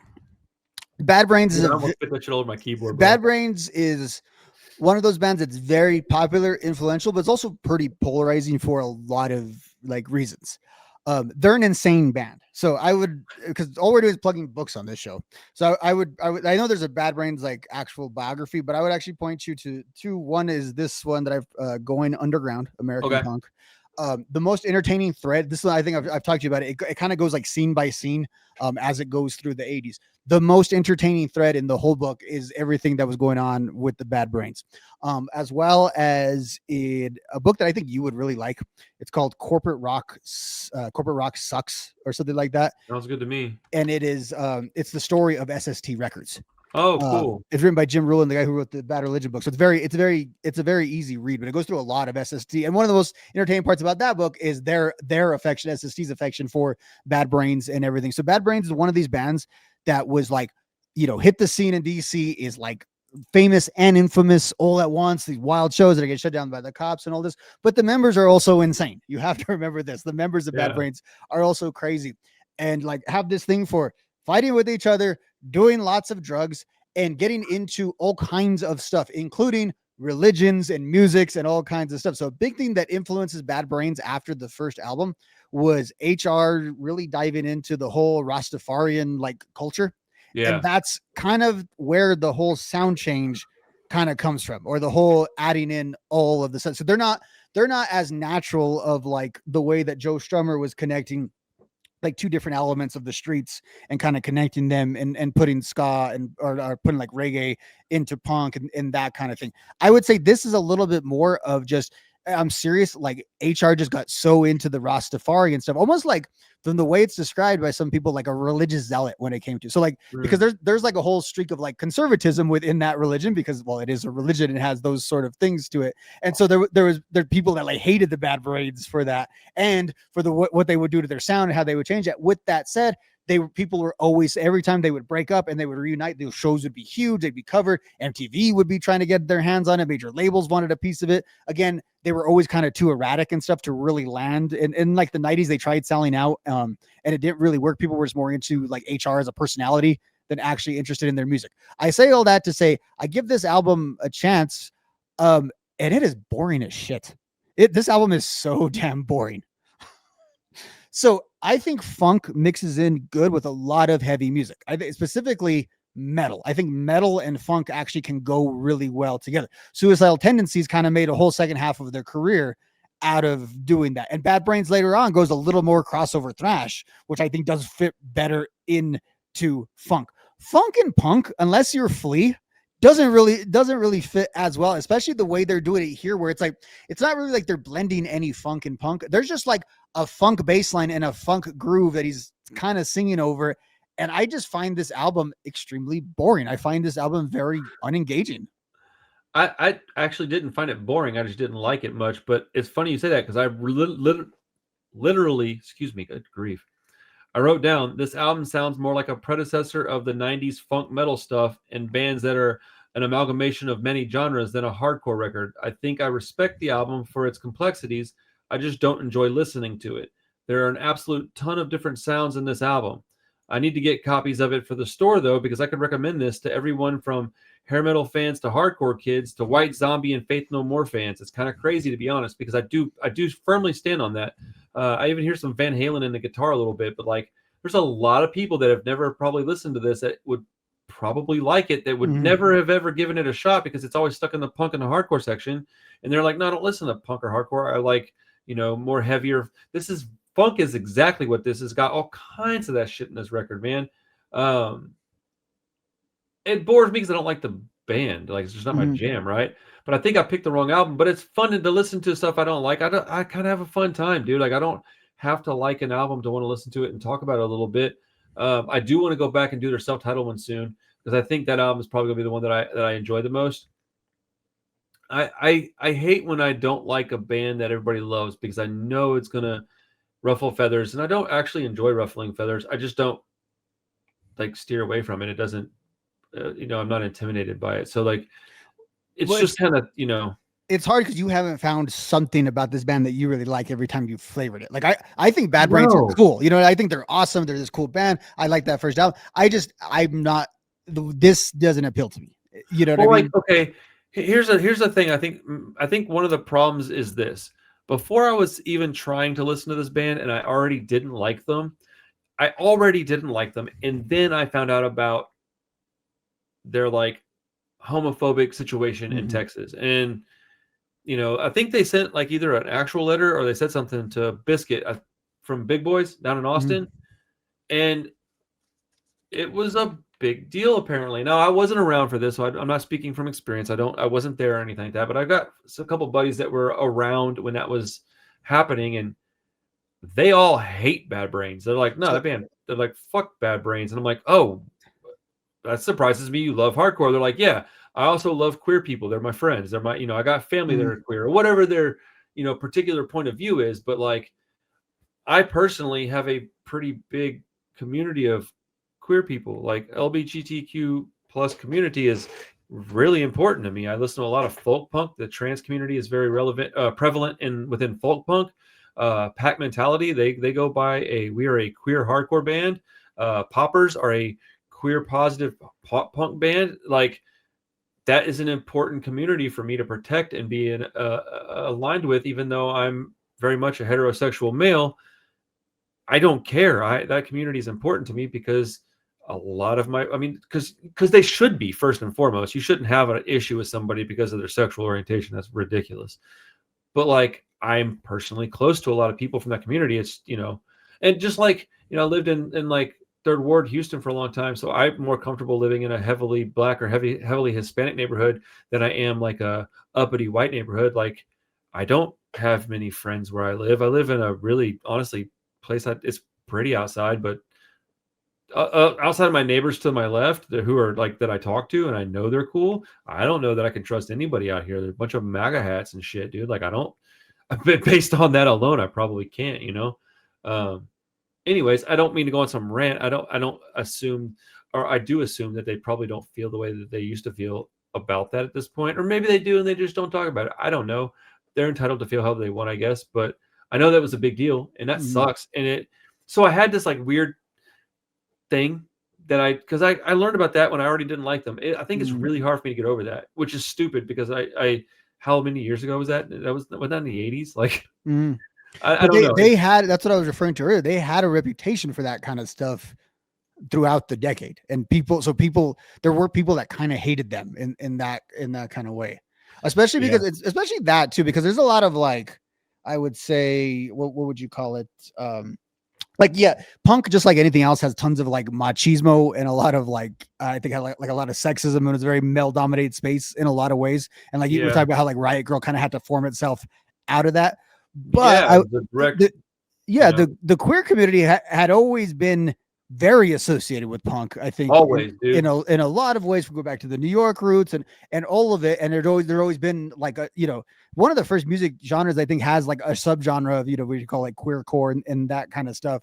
And so I think that specifically within the punk community just sort of gets people, and like you said, it should, but I think more so than when you hold, stuff against people for, and like, again, like I'm not holding anything against anyone, but they said maybe even 5 years ago for that matter, as long as I know you're like a decent person now. So like, I'm not that, but at the same time, I do find it a little nefarious when it is musical artists. And I feel like their art is intended to influence and that kind of stuff. You just sort of, you put a little side eye. And I think all of those sort of alienating things about Bad Brains make them a little bit different than your typical like difficult punk band. You know what I mean? Like Right. there's a lot of punk bands that like did a lot of drugs or were difficult in the studio or all these kind of things. Bad Brains kind of has all the formula, but like I think a lot of other bands would have crashed and burned too. Bad Brains kind of keeps going to do like the Pistols have all of those things, but that's why they're only around for like 2 years. You know, the 100%. Germs are like that, and you know it's unfortunately. Thankfully, you know, we didn't have a tragic ending. We're not calling for that, but it's just, you know, they're kind of unique, I think, within our space because they're also super respected and revered. And that's the thing, man. Is it not worry. Excuse me. I don't understand it because I'm thinking like, man, especially back then, like, weren't you guys part of a marginalized community of people yourself? Like, why would you want to treat somebody like that?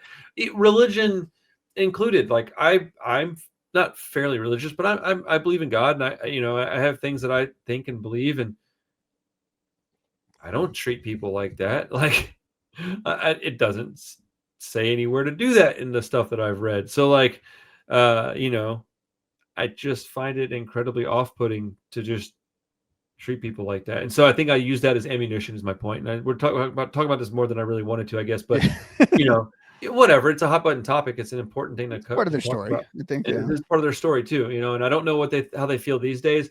I would assume that they've kind of grown up a little bit. I mean, dude, look, when you're in your 20s and you're doing things, we have to have some level of forgiveness, man. Like, you just have to be able to let shit go as long as it's not like physical violation of some kind of like touch. As long as it's not a violent act. And some people would consider that a violent act. I don't personally. I think it's incredibly rude and tasteless, but I wouldn't call it violent. So I guess it's your, prerogative to choose where you put that line. But yeah, man, I assume that they're better people now. I think I've just picked the wrong album, but I did it based on a comment. I just thought it was cool to go check it out. And boy, I tell you, I did get out of my comfort zone because this band is not one that I enjoy. And this album was just, I mean, it's, objectively, I might put it at like a 6. Subjectively, it's like hovering down there like 1 or 2. It was not, I did not enjoy this album at all. So, we'll see how much people hate me after this. Probably a bunch of people are going to be at like, least you acknowledged it for its, it's everything's going on. I said it's a very complex album. There's a lot of intricacies in the record that I think it probably influenced a lot of people. Well, I could see that being said, like, I just couldn't hardly get through the damn thing. I think if you lived with this album, like in that world where you just had it and you listened and you listened and you listened, it would probably have that kind of effect. It just, I don't know. There is something disconnected about, and I think if you're not, it's exactly like you're saying. And like, it doesn't always bother me as much on like other things. Like, I can totally get into a lot of like 80s California punk, and I was not there. And I could totally get into a lot of, and I can get into like Minor Threat, and that's like movement music as well. And I also wasn't there for that. This is a little more hyper specific in everything that it's doing. So I think it is really one of those things that's hard if you weren't there, or if maybe you're not on the normal progression of the band either, which, like I've listened to that first Bad Brains album, and I know a little bit about their history, but I wouldn't consider myself a Bad Brains super fan in that way. So I think if I was just if I slowed down a little bit with my consumption of Bad Brains, I probably would like this a little more. Like, I'm not willing to dismiss it. I just, like, I think your points on it are very valid, of it just being like, well, that's just weird more than anything. I'm interested to see how we feel about the self-titled record. I think we'll have a different perspective and opinion on that album. But with as far as like worst songs and best songs, I just put Reignition. It's such an awful song. It just keeps going and going and going. And then I put, but the actual worst song though is Secret 77. It's like a slap bass jazz ballad. I can accept that I just don't get it, but I also don't want to. And that's what I put. And then for the best song, I literally don't have one. That's great. There isn't one. There's not a song on this record that I would ever put on a playlist of any kind, unless it was just to irritate people. Yeah, I'm really excited for like a year from now when we do this whole album as like a regular full album episode and we're just gushing over it. I'm looking forward to that. Man, it's gonna suck when that happens, but it wouldn't even shock me at this point. I'm gonna be like, oh, by the way, I listened to it 14 more times and I've just beat it into my head. I love it now. I mean, look at Rancid 2000. I genuinely like that album now, and it makes me so mad.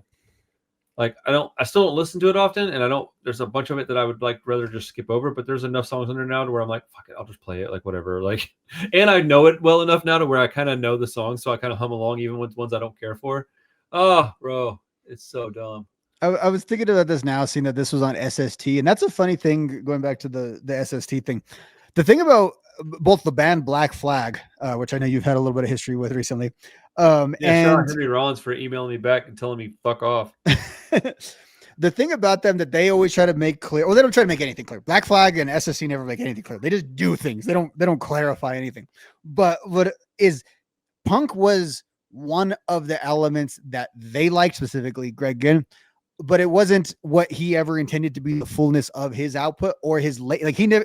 Yes, SST was the label that was used to put out some Black Flag albums, but that was not like even why the label was necessarily formed. It was formed because Greg's just like a small business guy, was since he was like a teenager. I think you should check out that book now. I'm thinking more about it, because you would sort of get a kick out of some of the stories of running the labels. But SST Records specifically liked, like they had the Minuteman. Yes, they had a lot of the 80s punk, but they liked bands that were just kind of weird. That was more of their brand than necessarily punk. I think punk is a great starting point if you want to find weird music, and you can find a lot of it within punk and a lot of the offshoots of punk. But their thing was really they liked to put out eclectic, weird music.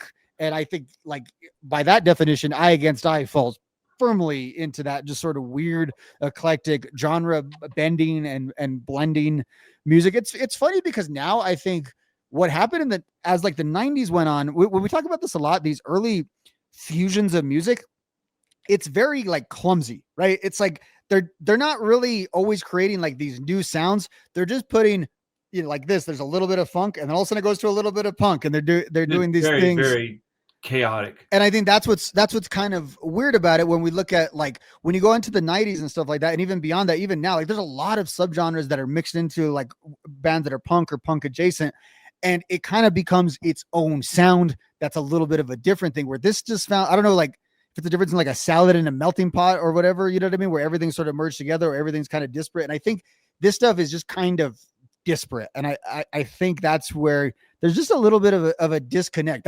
I guess there's maybe like a jazz quality to that, of having all those different things definitely mixed a lot together. Of jazz in this. But I think jazz is sort of, and not in a negative way, but jazz is sort of the antithesis of punk, I think of, in a lot of ways. Like I make fun of people who like jazz because I say there's too many notes. You only need 3 chords. What the hell are you guys doing with all of that stuff? And I mean that I say jazz musicians are like the best musicians in the world. So there is that, but there is a sort of, I don't know, not necessarily jazz in sound, although there's some of that. There's sort of a jazz like feel, like in sort of in the way they present this album. There's a ton of jazz within their discography, and I think that's one of the things that initially kind of turned me off. And it's because I don't listen to much jazz, and the jazz that I do listen to, I'm fairly particular with. I used to really, really dislike jazz music, but as I got a little older, there's a certain time where I'm like really in the mood for it.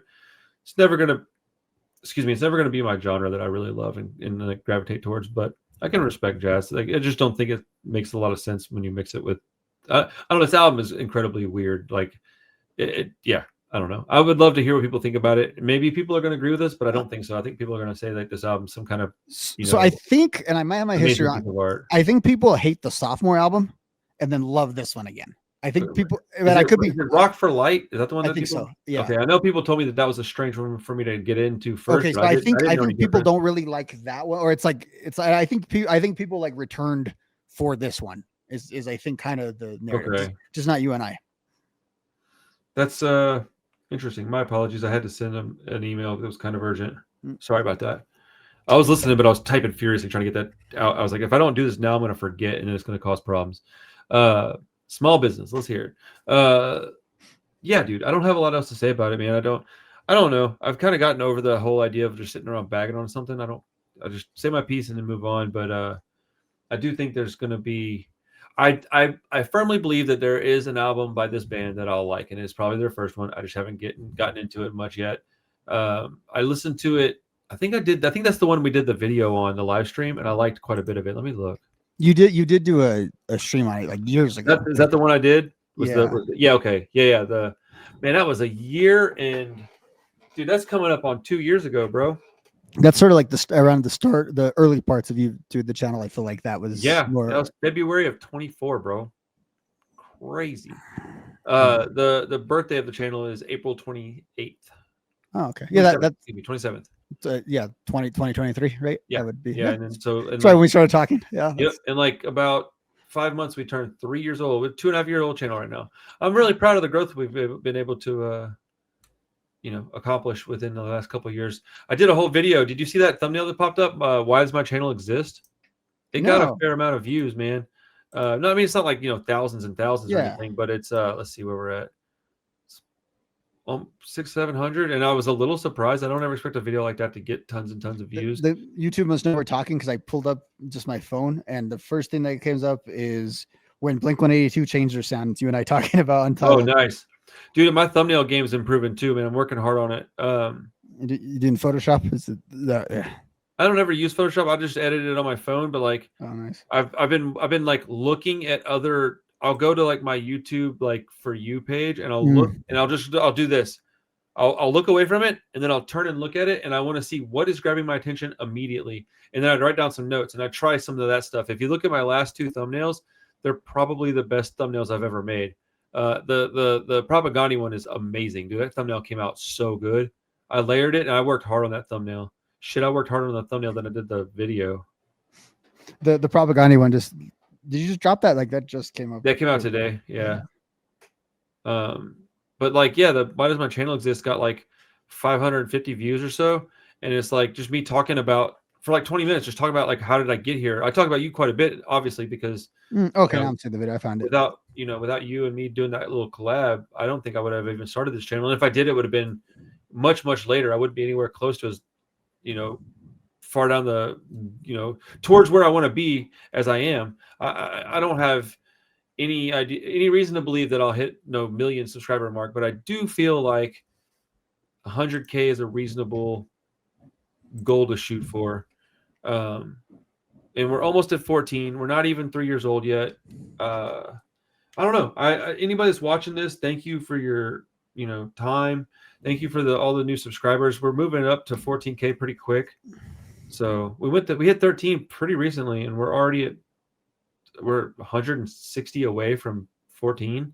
Well, once you hit 14, you're less than 1,000 from 15,000. So, and then 15K is pretty close to 20. You can start making it make sense and start feeling real good about the numbers when you really think about how many people that really is.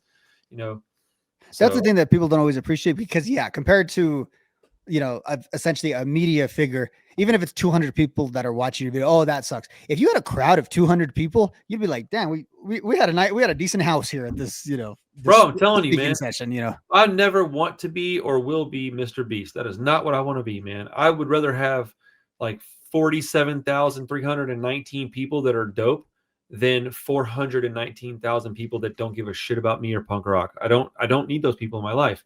I want people that are here for the community, here to watch me grow and here to watch shows that I get to go to because they couldn't go. Like, people always ask me, like, why do you care so much about filming all these shows? You film everything. I'm like, yeah, dude, so many people just can't go. Like, how cool is it to have a spot where they can go and watch these? I just got dude, the most recent comment on my entire channel. Thank you very much for bringing me to the front row for Cox Bar. It was great. Keep doing what you're doing. Thanks. Like, that is exactly why I do what I do. Like, I love this stuff, man. This is awesome. This is like had I not seen your channel and talked to you, bro, I'd probably be fucking miserable right now. Remember how miserable I was when I was doing 31 TV? Dude, I had 30,000 subscribers, bro. I'm still barely halfway there. And I was miserable, man. But it is what it is, dude. You got to do something you enjoy. What you grinning at over there? Comments. Oh, which ones? The Blink one. The other one, there was a lot of nice comments on your one about how you started your channel. But I'm looking at the Blink video. There was one comment that said, "We get it, bro. You don't actually like punk. You like what every other edgelord likes." Is that on the Blink one? Yeah. What about Blink as punk? That's what's funny. Like, I don't know. There's a lot. I guess he's just trying to say, oh, like you must have the opinion because they're not, like, like, oh, they're lame because of. No, that person is a Blink-182 fan, not a punk fan. They're fucking dork. Yeah. It's just like it's very mixed. Like, I just don't think that's what the criticism would be. I don't know. I just think that the people that are stans of these bands aren't going to like me because I'm not a stan of any band, and that includes Rancid. I will talk shit about every band because I'm not actually talking shit. I'm just critiquing it. It's my job. I'm sorry, folks. Like, if you came here for me to slob the knob of some band, go to a different channel, man. Go find Finn McKinty's channel, dig up his old videos, and watch that. I don't have any desire to be. I'm not a reaction channel. This is one of the reasons why I stopped 31 TV. I don't like that. I'm not here to be like, oh, let me listen to a song. Oops, I love everything about it. All right, guys, thanks for subscribing. Dude, that's all you're doing is filling time and trying to grow your subscriber base. I am literally growing a community. If you don't like my opinions, that is absolutely fine. You don't have to. You don't have to agree with them, but don't be a douche. I'm not a douche to you. I'm not a douche about the bands even. I'm honest and objective.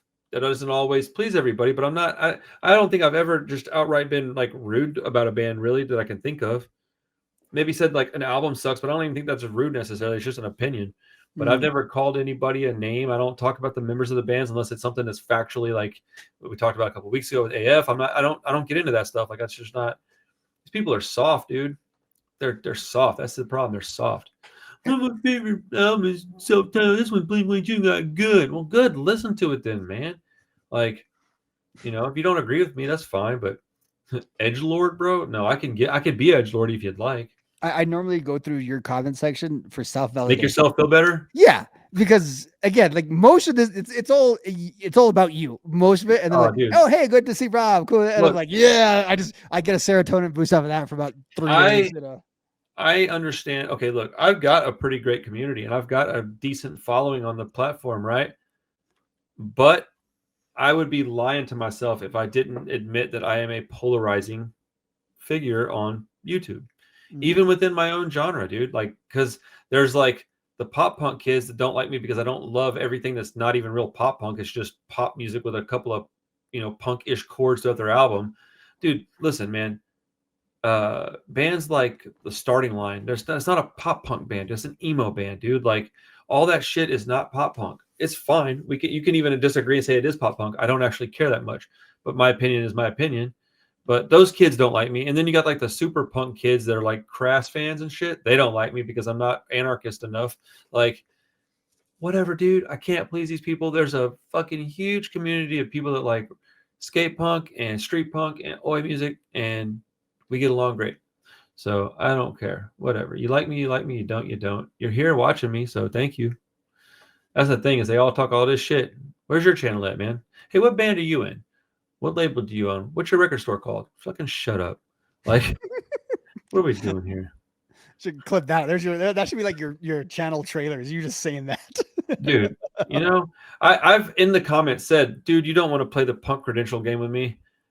Like, because I don't have anything to prove, so I don't just say it, but I will tell them like, you don't want to do this because I have like things that I've accomplished that are objectively like important to my community here, right? Like I'm not important, but some of the things that I've done have been important to my community. I've done zine work at this point. I've got a book that I did the cover photography and layout for. I've put out records for bands. I support all the venues. I buy merch. I go to shows. Dude, weekly, bro. I am 43 with a family. It is hard. I live an hour from the closest venue. Shut the fuck up with your punk rock shit, dude. Like, you know, these are the same people that don't actually go to shows. The only shows they go to are these big fests. They only go see bands like Blink-182 and Green Day. Like, and there's nothing wrong with seeing those bands. But like, dude, stop it. If you want to get into this, who's more punk shit? Even the like anarchist kids, they don't go to shows either, man. They sit around and they pirate their music and they make their patches and they think they look cool. And some of them do look cool. Some of those pants are awesome. Some of those vests are super rad. I don't have an issue with that stuff. But like, damn, dude, you're not better than somebody because you don't fucking take a shower. Stop it. Like, what are we doing, man? You're gonna get me ranting and raving, bro. We should come up with we should call it like comment section punk.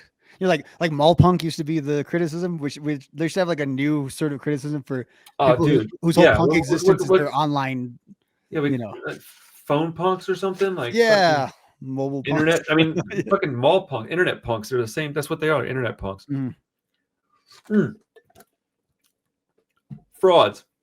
Done. Got it. They're frauds. Like if all you're doing is talking shit on the internet, bro, like, and by all means talk some shit, but like, I don't know. I don't really care. It only bothers me because I don't understand it. Like, I don't get it. Like, I've never been that angry with somebody's opinion to want to try to make them feel bad and then call them names. Like, somebody's actions might make me say something negative, but not their opinion. Like, even Finn McKenty, his worst day, I was like, I just roll my eyes and keep it pushing, bro. I'm like, whatever, dude. Like, I don't know. I guess I can't say that it doesn't bother me at all because it clearly does a little bit, but I don't think about it unless it comes up. You know what I'm saying? Like when we're done talking about it and I go take a piss, grab something to eat, kiss my wife, I'm not going to be thinking about that shit because I don't care. I have a channel. It's very clearly working. Like, I don't know. I like I'm the an idea of expert. you've been mad about like, I don't know, an opinion on Blink-182, just like shower, you just be furious about, I can't believe these people don't like my opinions on Blink-182. I'm crying in the shower by myself. that sounds like a Blink-182 song. That's like It the is start a of a song. Blink-182 song. Like, I don't know, man. These people, like, I mean, look, you want to see something funny? Go back and read go back through the comments on any Green Day video that I've ever made. It's weird, man. I can be 99.5% positive and then say one thing like, well, I wish they would have done this different. And I just get like roasted. But I expect to get roasted in Blink-182 videos, Green Day videos, NoFX videos, and then anything off the Fat catalog that I'm not a fan of. Because those fans can't handle people disagreeing with them. They're super insecure. They just can't handle it. They're like, this guy doesn't like something that I think is the greatest thing of all time. I almost always am willing to say this is objectively great and it's important, or it's whatever the descriptive phrase is that you need. I'm almost always willing to concede that is the fact, right? Even tonight on all these records, I'm even the Bad Brains record, I don't like it. I'm going, maybe there's something I'm missing here, right? I'm never one to be like, I'll never concede that's no, dude. I understand that. That's not what we're talking about here. But I'm a fucking poser, so I need to shut up, I guess. Sorry for being a poser, guys. Like, there's like a penance you could pay for being a. Is there a way to like do like hardcore like restorative justice? I don't know. I gotta go stand in the fucking edge of a pit at a hardcore show and get crowd killed for the next couple of weeks. That's my penance. Get crowd killed and then like whacked in the face. I'm sorry, guys. I love Newfound Glory. And then you take out a wad of cash to prove you're not sellout. But instead of like buying everyone like some drinks or something like that, you just set the money on fire. Just go ahead and do that to prove like you're anarchist. Don't go to jail though doing that. These like, fandoms are interesting, man. Like, I almost want to make a whole video on like the worst fandoms, but I just don't feel like dealing with the drama. I was gonna say that's courting. Yeah, if I did that, I'd have to like just not look at the comments and not engage because I feel like when other music YouTubers have done that kind of content, that's like a year before they take a break from their channel because they can't stand the comment section. And it's like I think the comments they get are like, this is what you're talking about. It's out of proportion because really you're talking about like people's music and stuff like that. But you do have to go with a little bit of caution. Like if you're gonna court that sort of discourse, it might come back and just avalanche. And that like someone like you engage a lot with your comment section. So if it goes bad, I think that's what happens to Punk Rock NBA is he engaged too much with it and just like you have to somehow separate that from real life. That's why I don't do videos like that. And that's why even with the Bad Brains thing tonight, I have to mention that again because I was trying to be objective about it. I don't like it, but like I was like maybe there's a reason why, and I did pay it a lot of compliments and respect.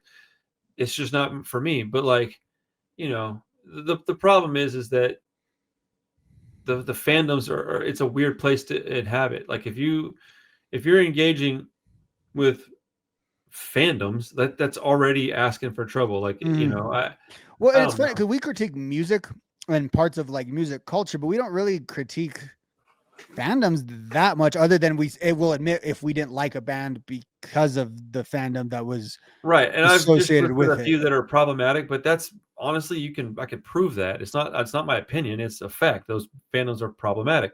It's because Blink-182 fans aren't necessarily punk fans. Some punk fans are fans of Blink-182, but you can't say that the other way around. Not all Blink fans are fans of some punk. So you get these giant groups that are going to say something like this kid telling me that, how in the fuck are you going to put that in a Blink-182 self-titled video that I somehow am not punk because I don't like that album? That is weird, dude. Like, so like my response to that guy is literally going to be like, well, when you're right, you're right. And I'm just going to keep moving, dude. Like, I don't, whatever, man. Yeah, you got me there, buddy. I'm a fucking poser. Like, sorry for ruining your day. My bad, buddy. What a scandal.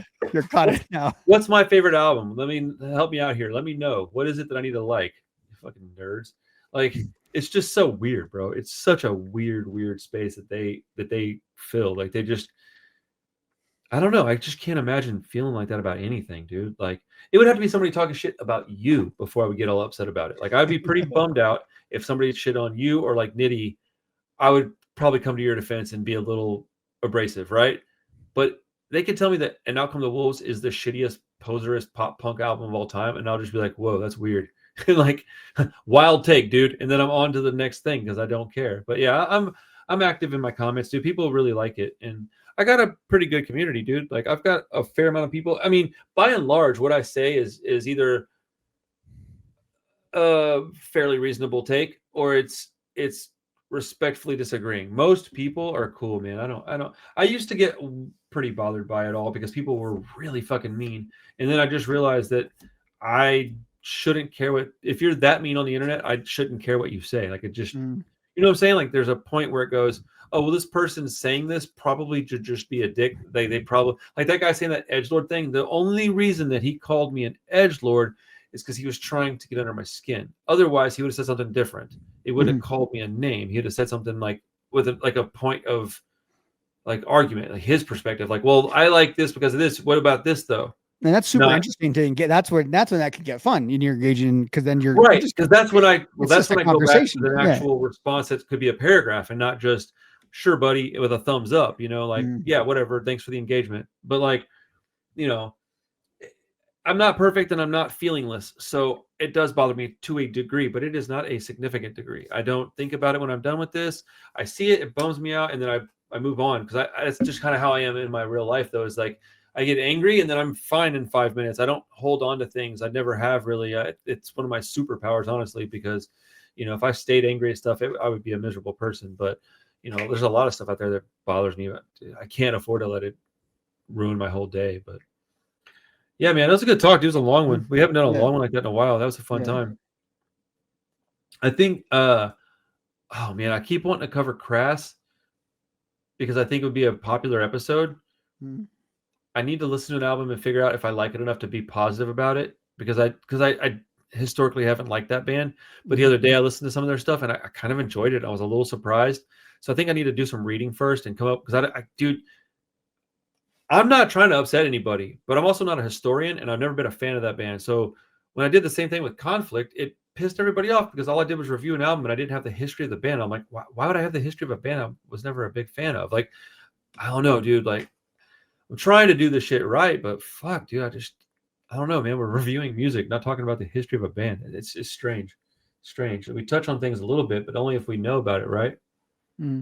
You've never just speculated, like, I think this might have happened back then. Like, well, if I do, I'll say, like, I might have my history wrong here, but this, like, and if I'm sure about something, can't handle that either, dude. I'll say it assuredly. I'm probably gonna get roasted in the propaganda video, I would think. Yeah, I'm gonna be in those comment sections. I'm gonna be throwing flames at you, dude. This guy's talking about this how he loves Leftover Crack. And first off, I'm over that shit, dude. I don't like that band. I don't like that guy. That shit's talk about edgelordy, bro. That shit is edgelordy. Like, I used to like it when I was younger. There's a couple of songs that I think are kind of classics, but like that dude's a mess. Everything he does is a mess. And this fucking punk rock bowling set was so bad. I don't understand how their fans can say they like it. That actually bothers me. It actually pisses me off because it makes it's like. It's terrible. Have you watched any of it? I think you did watch some of it, right? No, bro. You should watch just a portion of it. Go back and just check out like 10 minutes of it, and give me your opinion, dude. It is awful. And then they butcher a Michael Jackson song, which is kind of hilarious, but like it's bad. And then people are like, "This is amazing." I'm like, "What are you talking about?" So I don't know. Leftover Crack, dude. They're the most amazing band in the world. They're still out there talking about the good, the bad, and the leftover crack. I'm like, bro, you're 60, dude. What are we doing? Like, what are we doing, man? You're still smoking crack? Stop it. What's left over? You can't get rid of it. That's the problem, dude. You know, it's been there since the 80s, and it won't. And then I got that like lady singing with them now, and it just kind of like messes up the. I don't know. It just doesn't feel the same. Yeah, I guess I can see. I can see leftover crack not aging the best. I guess I can see that. Yeah. And that's how we're going to end this episode, folks. There's a clip right there. I can see Yeah. Leftover Cracknut aging the best. We appreciate you guys. If you want to check out Patreon, it is in the description. Otherwise, there'll be ads all over this bitch. But there's ad-free viewing on Patreon, and I'm giving away this 1991 copy of Operation Ivy's cassette from Lookout Records. This is officially the third pressing of it. It's from 1991, and that is verified. It's also been play tested. I'm giving it away on Patreon. I was going to do it around Christmas time, so I might do it this week actually. So yeah, check it out. There's a Discord that's exclusive. There's ad-free viewing. There's exclusive content, giveaways, and coming soon a Patreon exclusive stream once a month. That'll be 90 minutes to 2 hours. All free requests. Just jump in, hang out. If you're a member, you get to just ask me to play songs, and I'll play them until time is up. So yeah, man, we're hanging out, having fun. Rob, do the same thing. 2 more albums apiece. Mm-hmm.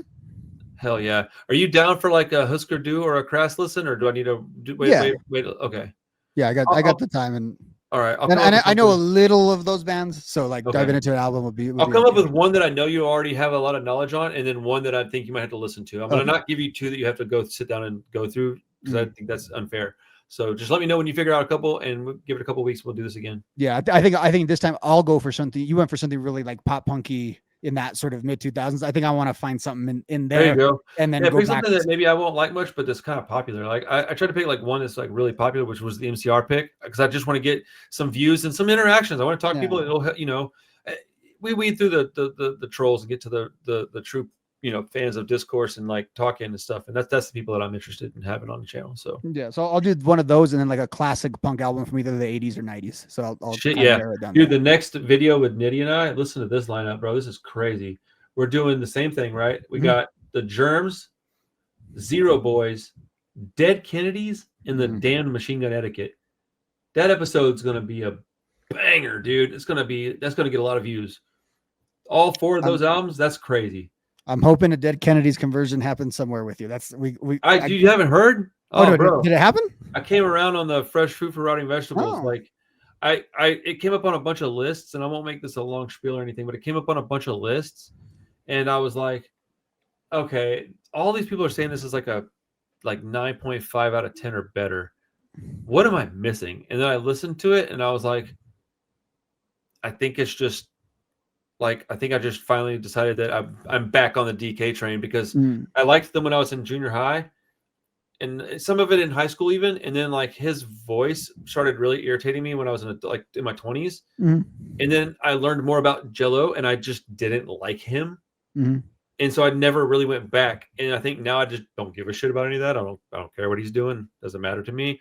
But that album was so important that I went back and was like, okay, and the ones that I used to have were Give Me Convenience or Give Me Death. And I had Bedtime for Democracy. Those are the 2 that I had as a youngster.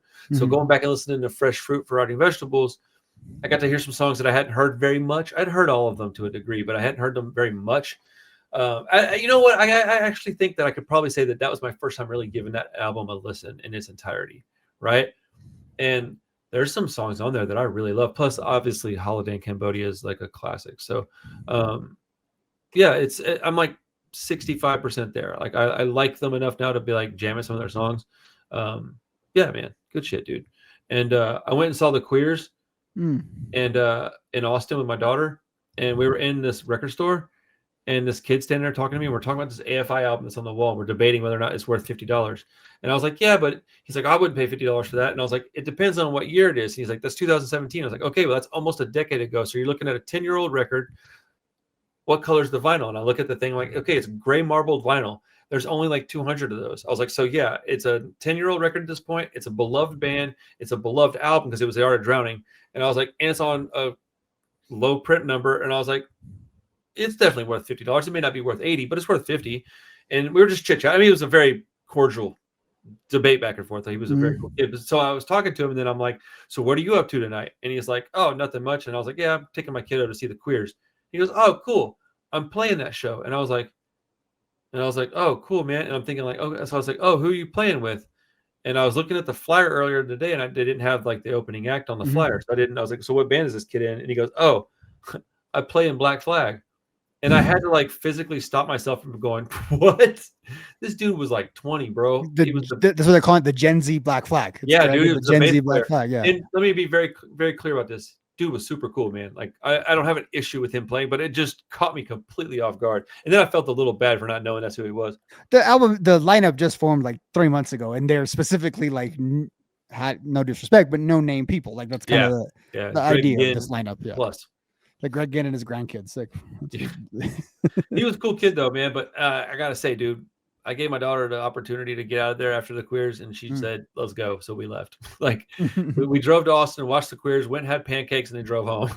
Those Black Flag lineups over the years have come to town at some pretty like small event, like some like bars. Like it was at a very small place. And I've always kind of wanted to go, but it's never been worth it. Like what you're saying, being, a person with kids and all that. It's never been worth it to see the one of those versions of Black Flag for me. Right. I'll say this: Flag was awesome at Punk Rock Bowling, so I'll always stick with that.